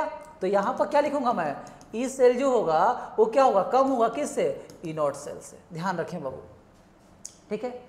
अगर QC की वैल्यू है ना, अगर मैं बात करूँ QC की वैल्यू, ठीक है, क्या हो जाए, अगर हमारा QC का वैल्यू 1 से कम हो जाए, 1 से कम हो जाए, अगर 1 से कम हो जाए मतलब निगेटिव है, QC कम हो रहा है तो ई सेल क्या होगा, बढ़ेगा। बिल्कुल निगेटिव साइन है ना, तो ये रेसिप्रोकल होंगे, दोनों आपस में क्या होंगे, यहाँ लिख सकते हो कि E cell inversely proportional QC, E cell inversely proportional QC। अगर QC की वैल्यू बढ़ेगा तो ई सेल घटेगा, और QC कम होगा तो ई सेल बढ़ेगा। और जब भी रिएक्शन फिजिबल चाहिए आपको तो याद रखना बाबू, ई सेल हमारा पॉजिटिव होना चाहिए। ई सेल पॉजिटिव आएगी उसकी वैल्यू, ई सेल की वैल्यू बढ़ेगा तभी रिएक्शन फिजिबल होगा, तभी रिएक्शन क्या होगा, स्पॉन्टेनियस होगा, तभी सेल रिएक्शन एग्जिस्ट करेगा। तो याद रखना QC की वैल्यू कम होना चाहिए तभी ई सेल क्या होगा, बढ़ेगा। तो ध्यान दें, अगर QC की वैल्यू कम हो रहा है तो इसका मतलब क्या है, ई सेल की वैल्यू क्या होगा बाबू, बढ़ जाएगा। किससे, ई नॉट सेल से। बाबू इसके ऊपर नीट में क्वेश्चन आए हैं, 2017 में क्वेश्चन आया नीट के अंदर, है ना। तो ये कॉन्सेप्ट बहुत बेहतरीन है, इस पर सवाल करेंगे तो और मज़ा आएगा, आनंद आएगा आपको, है ना। तो ये सारी चीज़ नोट कर सकते हैं आप, कोई दिक्कत वाली बात हो तो हमें कमेंट करके पूछ सकते हैं बाबू, है ना। चलिए, जब भी QC की वैल्यू 1 होगा तो E cell E not cell के बराबर होगा, जब भी QC की वैल्यू बढ़ेगा तो ई सेल घटेगा, और जब भी QC की वैल्यू कम होगा तो ई सेल बढ़ेगा। क्लियर है बाबू। आप ध्यान दीजिए, आप ध्यान दे सकते हैं क्या, तो सुनिए। जैसे कोई रिएक्शन दिया रहेगा और मैं बोलूँगा जैसे QC बराबर, मैंने एक एग्जांपल ले लिया, Zn+2 का कंसंट्रेशन अपन Cu+2 का कंसंट्रेशन, ठीक है। तो मैं चाह रहा हूँ कि हमारा ई सेल क्या है, बढ़े, मतलब रिएक्शन कैसा हो, फिजिबल हो, है ना। इसकी वैल्यू कब बढ़ सकता है, जब QC की वैल्यू घटेगा। ई सेल तभी बढ़ेगा जब QC की वैल्यू क्या होगा, घटेगा। और QC कब घटेगा, जो भी आपको नेट सेल रिएक्शन दिया रहेगा या सेल को रिप्रेजेंट किया रहेगा आप उससे QC निकालेंगे, ठीक है। तो जैसे आपका QC कम होगा तो ई सेल बढ़ेगा। QC कम कब हो सकता है, यहाँ 2 केसेस है बाबू, Zn+2 का कंसंट्रेशन जो है बाबू अगर घट रहा है, या अगर ये घटेगा तो QC घटेगा, या ये बढ़ेगा तो QC घटेगा। 2 ही केसेस है बाबू। क्यों, क्योंकि ये इसके रेसिप्रोकल में है और ये डायरेक्टली प्रोपोर्शनल है। तो Zn+2 का कंसंट्रेशन अगर क्या होगा, कम होगा तो QC की वैल्यू क्या होगी, QC की वैल्यू क्या होगी, घटेगी। या Cu+2 का कंसंट्रेशन अगर बढ़ेगा तो भी QC क्या होगा, घटेगा। और इस केसेस में ई सेल क्या होगा, इंक्रीज करेगा। इस केसेस में ई सेल क्या होगा बाबू, इंक्रीज करेगा। ठीक है बाबू। तो बिल्कुल इसके ऊपर जो भी क्वेश्चंस आएंगे आप उनको ट्राई करें, है ना। आगे बढ़ते हैं बाबू, है ना। अब कुछ क्वेश्चंस की तरफ मूव करते हैं, है ना, मज़ा थोड़ा सा और आ जाए। काफ़ी कॉन्सेप्ट सीख लिया अपन ने, है ना। ठीक है, आगे बढ़ते हैं। चलिए, ये सवाल एक दिख रहा है अपने को, ठीक। ये सवाल जेईई मेंस, यानी जेईई मेंस का पुराना नाम, है ना, पुराना रिश्ता किससे, AIEEE से कनेक्ट हो रहा है। जेईई मेंस का पुराना नाम क्या है, AIEEE, all India engineering entrance exam बाबू, है ना। चलिए, तो हम यहाँ बात करेंगे, जेईई मेंस में पूछा गया पुराना क्वेश्चन है बाबू ये। और यहाँ पर दे रखा है हमें क्या, सेल को रिप्रेजेंट कर रखा है। इसने क्या किया बाबू, सेल को रिप्रेजेंट किया है, और आयन पर चार्ज भी क्या है, अलग अलग है। ठीक है, तो आप एनोड कैथोड लेके भी कर सकते हैं, और जो लॉजिक बताया हूँ उससे भी QC निकाल सकते हैं। हमें क्या क्या चाहिए पहले देखिए। हमसे पूछा क्या है, तो पूछा है पोटेंशियल, पूछा है पोटेंशियल यानी EMF पूछा है, सेल का EMF पूछा है, ई सेल पूछा है आपसे, है ना। और आपको यहाँ पर क्या दे रखा है बाबू, तो याद रखें E0 दे रखा है। ये क्या दे रखा है आपको, E0 दे रखा है, E0 दे रखा है इसका, और इसका भी दे रखा है। ये जो भी सेल रिएक्शन चल रहा है ना बाबू, ये एनोड है और ये कैथोड है। एनोड पे जो पोटेंशियल डेवलप हो रहा है उसकी वैल्यू दे रखा है, कैथोड पे जो पोटेंशियल डेवलप हो रहा है उसकी वैल्यू दे रखा है। ठीक है, तो यहाँ पर पूछा क्या है, जनरल सेल पोटेंशियल पूछा है। ठीक है, स्टैंडर्ड पूछेगा तो कहेगा स्टैंडर्ड सेल पोटेंशियल फाइंड करो। तो ई सेल इक्वल टू क्या होता है, E0 सेल माइनस 0.059/n और log बेस 10 QC। ठीक है, हम नस्ट इक्वेशन का इस्तेमाल करेंगे। हम किसका इस्तेमाल करेंगे, नस्ट इक्वेशन का इस्तेमाल करेंगे, क्योंकि E0 सेल हम निकाल सकते हैं यहाँ से, E0 सेल हम यहाँ से निकाल सकते हैं, और नंबर ऑफ इलेक्ट्रॉन इस रिएक्शन के अंदर कितना इन्वॉल्व है वो n हो जाएगा, और QC भी इस रिएक्शन से निकाल सकते हैं। ये सब हमने आपको सिखाया था बाबू, है ना। चलिए, ये एनोड है, ये एनोड हाफ सेल है, ये एनोड हाफ सेल है, और ये क्या है, कैथोड हाफ सेल है ना। तो ध्यान दीजिए थोड़ा सा, हम आपको आराम से पहले सिखा दें फिर लॉजिक सिखाएंगे। एट एनोड, एनोड पर क्या हो रहा है रिएक्शन बाबू, एनोड पर क्रोमियम जो है बाबू ये क्रोमियम सॉलिड जो है ये क्रोमियम +3 में जा रहा है और 3 इलेक्ट्रॉन क्या कर रहा है बाबू, पॉजिटिव चार्ज बढ़ेगा तो ऑक्सीडेशन हो रहा है, और जब भी ऑक्सीडेशन हो रहा है तो 3 इलेक्ट्रॉन लॉस कर रहा है, ये एनोड कहलाएगा। एनोड के ऊपर हमेशा क्या होता है, ऑक्सीडेशन होता है, और ये राइट वाला पार्ट कैथोड होता है। तो मान लीजिए कैथोड, जब भी हम सेल को रिप्रेजेंट करते हैं तो लेफ्ट की तरफ एनोड लिखते हैं और राइट की तरफ कैथोड लिखते हैं, और यहाँ दिख रहा है ना ऑक्सीडेशन हो रहा है, यहाँ पे क्या हो रहा है, रिडक्शन हो रहा है। क्लियर है बाबू। तो यहाँ पर ये कैथोड पे क्या हो रहा है, ध्यान से देखें, Fe+2 है ना, सिर्फ Fe में जाएगा तो कितना इलेक्ट्रॉन गेन करेगा, 2 इलेक्ट्रॉन गेन करेगा, और ये Fe क्या हो गया, सॉलिड हो गया बाबू। अब यहाँ पर अगर मैं नेट सेल रिएक्शन लिखता हूँ, जब भी सेल रिएक्शन लिखो बाबू तो याद रखना बाबू आप क्या, कि इलेक्ट्रॉन कट जाना चाहिए। नेट सेल रिएक्शन के अंदर इलेक्ट्रॉन बाबू क्या हो जाना चाहिए बाबू, कट जाना चाहिए। तो इलेक्ट्रॉन कहाँ कटेगा बाबू, यहाँ 3 इलेक्ट्रॉन इन्वॉल्व है, यहाँ 2 इलेक्ट्रॉन इन्वॉल्व है, तो आप क्या करो, किससे मल्टीप्लाई करें कि इलेक्ट्रॉन कट जाए। तो यहाँ 2 है, यहाँ 3 है, तो इस इक्वेशन में हम 2 से मल्टीप्लाई कर देते हैं, इसमें इस 2 से मल्टीप्लाई कर देते हैं, नीचे वाले में 3 से मल्टीप्लाई कर देते हैं। तो पूरे में 2 से जब मल्टीप्लाई करेंगे तो क्या हो जाएगा वैल्यू, ये 2 हो जाएगा और ये भी 2 हो जाएगा, और इलेक्ट्रॉन कितने हो जाएंगे, 6 हो जाएंगे, 6 हो जाएंगे। जब इसमें 3 से मल्टीप्लाई करेंगे तो 3 हो जाएगा, और इलेक्ट्रॉन कितने हो जाएंगे, 6 हो जाएंगे, और ये कितना हो जाएगा, 3 हो जाएगा।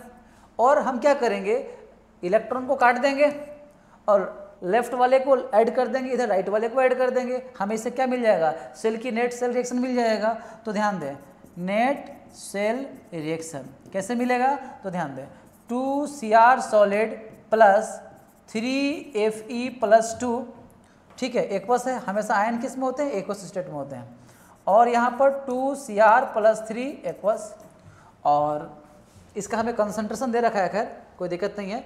और यहाँ पर बाबू क्या है, 3Fe सॉलिड है, 3Fe सॉलिड है, कोई दिक्कत है यहाँ तक नहीं है। आप सुनिए, यहाँ हमें QC निकालना है, तो QC कैसे निकलेगा, सॉलिड को तो काउंट करना ही नहीं है, सॉलिड को काउंट नहीं करिए क्योंकि इसका कंसंट्रेशन कितना होता है, 1 होता है, हमेशा आयन को काउंट करिए। तो यहाँ पर क्या आएगा, Cr+3 का कंसंट्रेशन, कॉफिशिएंट कितना है, 2 है, तो पावर में चल जाएगा 2। यहाँ पर क्या है बाबू, ये प्रोडक्ट का कंसंट्रेशन अपन रिएक्टेंट का कंसंट्रेशन होता है, प्रोडक्ट का कंसंट्रेशन अपन रिएक्टेंट का कंसंट्रेशन होता है। यहाँ पर क्या होगा, Fe+2 का कंसंट्रेशन, कॉफिशिएंट कितना है, 3 है, ये डाल दो, ठीक है, कोई दिक्कत नहीं। इसे इसकी जो कंसंट्रेशन की जो वैल्यू दे रखा है यहाँ पुट करेंगे तो QC आ जाएगा। लेकिन इतना तामझाम बोर्ड वाले बच्चे करें, बट जो ड्रॉपर हैं वो इतना तामझाम ना करें, वो तुरंत पहचान लें क्या, कि बाबू देखो यहाँ 2 है, यहाँ पर 3 है, तो चार्ज को बैलेंस करना है तो यहाँ 2 से मल्टीप्लाई कर दे, यहाँ 3 से मल्टीप्लाई कर दे। और जो भी हमने क्या सिखाया था QC निकालने का तरीका, एनोड वाले आयन का कॉन्सेंट्रेशन, तो एनोड वाले आयन का कॉन्सेंट्रेशन कितना है बाबू, 0.1, 0.1 को हम 1/10 लिख सकते हैं, 1/10 यानी 10 के पावर -1, 1/10 यानी 10 के पावर -1, ठीक है। और यहाँ पर 2 है तो 2 का मतलब यहाँ पावर में चल जाएगा 2 चल जाएगा, ठीक है। एनोड वाले आयन का कॉन्सेंट्रेशन अपन, कैथोड वाले आयन का कॉन्सेंट्रेशन, ये क्या है, 1/100 लिख सकते हैं, पॉइंट को हटाएंगे तो 1/100 यानी 10 के पावर -2 हो जाएगा, 10 के पावर -2 हो जाएगा। और ये क्या है, यहाँ कॉफिशिएंट कितना है, 3 है, तो 3 डाल देंगे, यहाँ सॉल्व कर लेंगे। तो इतना ना करके डायरेक्ट यहाँ सॉल्व किया QC और डायरेक्ट नेक्स्ट इक्वेशन पुट किया। इलेक्ट्रॉन कितना इन्वॉल्व होगा इसमें, 1 मोल में 3 इलेक्ट्रॉन लॉस हो रहा है, तो 2 मोल में कितना होगा, 6 होगा। या यहाँ से चेक कर लो, 1 मोल में 2 लॉस हो रहा था, 3 मोल में कितना होगा, 6 होगा, तो n की वैल्यू कितना आ जाएगी, 6 आ जाएगी। यहाँ QC मिल जाएगा, यहाँ n मिल जाएगा, E0 दोनों से हम निकाल लेंगे, हमारा आंसर आ जाएगा। लेकिन सुनिए, लेकिन क्या है, हम इस तरीके से भी करेंगे तो यहाँ पर Cr+3 का कॉन्सेंट्रेशन कितना दे रखा है, वही दे रखा है 10 के पावर -1 का होल स्क्वायर, अपन क्या बाबू यहाँ पर 10 के पावर -2 का होल क्यूब। तो दोनों तो सेम ही है ना बाबू, आपको जिस मेथड से मन करे QC निकालने का उस मेथड से निकालिए, कोई दिक्कत नहीं है। QC निकाल दिए ना बाबू, तो आपको करना क्या है, अब यहाँ पर पुट करना, डायरेक्ट मैं सॉल्व करता हूँ। कितना आएगा वैल्यू बाबू, 10 के पावर -2, नीचे कितना आ गया 10 के पावर -6, ऊपर जाएगा तो क्या होगा 10 के पावर +6, मतलब 10 के पावर 4 आ गया। कितना आ गया बाबू, QC की वैल्यू कितना आ गया, 10 के पावर 4 आ गया, ठीक है। और इस रिएक्शन के अंदर इलेक्ट्रॉन कितना इन्वॉल्व हो रहा है बाबू, 6 इलेक्ट्रॉन कट रहे थे ना, n की वैल्यू कितना था, 6 था, ठीक है। अगर यहाँ कोई टेम्परेचर वगैरह नहीं किया तो हम अप्रॉक्स ले सकते हैं, 0.06 ले सकते हैं, 0.059 लिए है ना, नीचे 6 दिख रहा है, तो आप 0.06 भी ले सकते हैं, अप्रॉक्स आंसर आ जाएगा आपका, ठीक है। तो यहाँ पर थोड़ा सा ध्यान दीजिए, मैं थोड़ा सा पेज चेंज कर देता हूँ, मैं यहाँ इससे लिखता हूँ, मैं यहाँ क्या कर रहा हूँ बाबू, E cell is equal to क्या लिखते हैं, E0 सेल -0.059/n और log base 10 QC, ठीक है, ये फॉर्मूला था हमारा। यहाँ पर QC की वैल्यू कितना आया था बाबू, QC की वैल्यू कितना आया था 10 के पावर 4 आया था, N की वैल्यू कितना आया था 6 आया था। लेकिन E0 सेल अभी नहीं निकाला था, E0 सेल हमने नहीं निकाला था। E0 सेल कैसे निकलेगा बाबू, ध्यान दो बाबू, ये हमारा क्या है, यहाँ पर क्रोमियम पर क्या हो रहा है ऑक्सीडेशन, और यहाँ भी क्या हो रहा है ऑक्सीडेशन, और यहाँ पर क्या हो रहा है रिडक्शन, इधर भी क्या हो रहा है रिडक्शन। आपको जब भी सेल की रिएक्शन देना उससे पहचानो कि सही में ऑक्सीडेशन किस पे होना चाहिए, रिडक्शन किस पे होना चाहिए।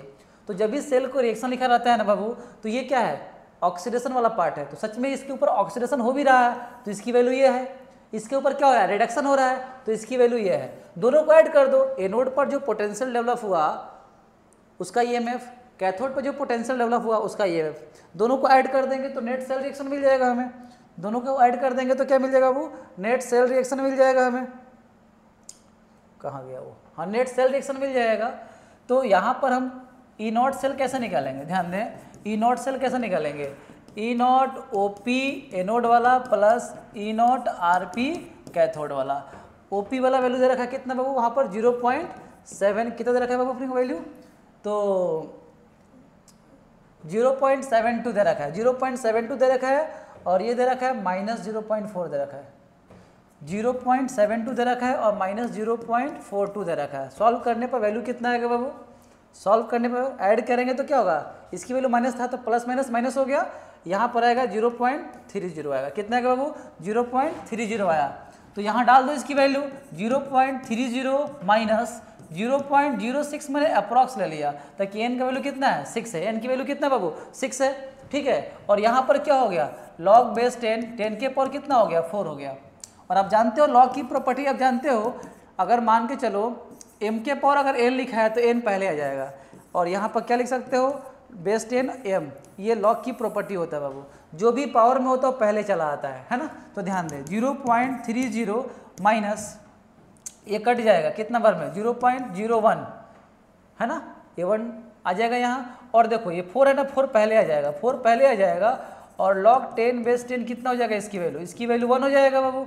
अगर मल्टीप्लाई करोगे तो कितना आएगा 0.30 माइनस 0.04 आ जाएगा, सॉल्व करेंगे तो कितना आएगा बाबू 0.26 वोल्ट आ जाएगा आंसर किसका, प्लस का।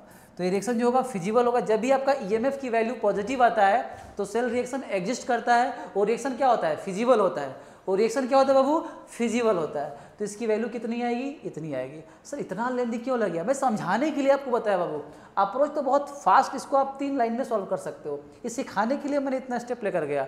आगे जो सवाल करेंगे बहुत फास्ट तरीके से करेंगे, है ना। तो बस आज के लिए इतना ही माय डियर, है ना, आज के लिए इतना ही सफिशियंट है बाबू, है ना। बस बाकी नेक्स्ट वीडियो में बहुत सारे इसके ऊपर हम क्वेश्चंस करेंगे, ठीक है ना। तब तक के लिए बाय बाय बाबू, फिर मिलेंगे अगले वीडियो में, है ना। और अगर हमारी वीडियो आपको पसंद आती है तो आप हमारे चैनल को सब्सक्राइब करें और ज़रूर लाइक भी करें, है ना, ताकि आपको जो भी हमारी आने वाली जो वीडियो होगी, है ना, आप तक बहुत जल्दी पहुंच पाएगी और आप उसका लाभ उठा पाएंगे, आनंद ले पाएंगे माय डियर, है ना। और अपने नीट के अंदर और जेई के अंदर आप अच्छा स्कोर कर पाएंगे, ठीक है। चलिए हम कोशिश करेंगे कि जितना बेहतर से बेहतर कंटेंट पॉसिबल, मेरे टाइम टेबल के अकॉर्डिंग जितना पॉसिबल हो जाएगा, है ना, उतना डाल देंगे हम अपने चैनल पे, है ना। तो आप हमारे साथ बने रहें, तब तक के लिए बाय बाय, गुड नाइट।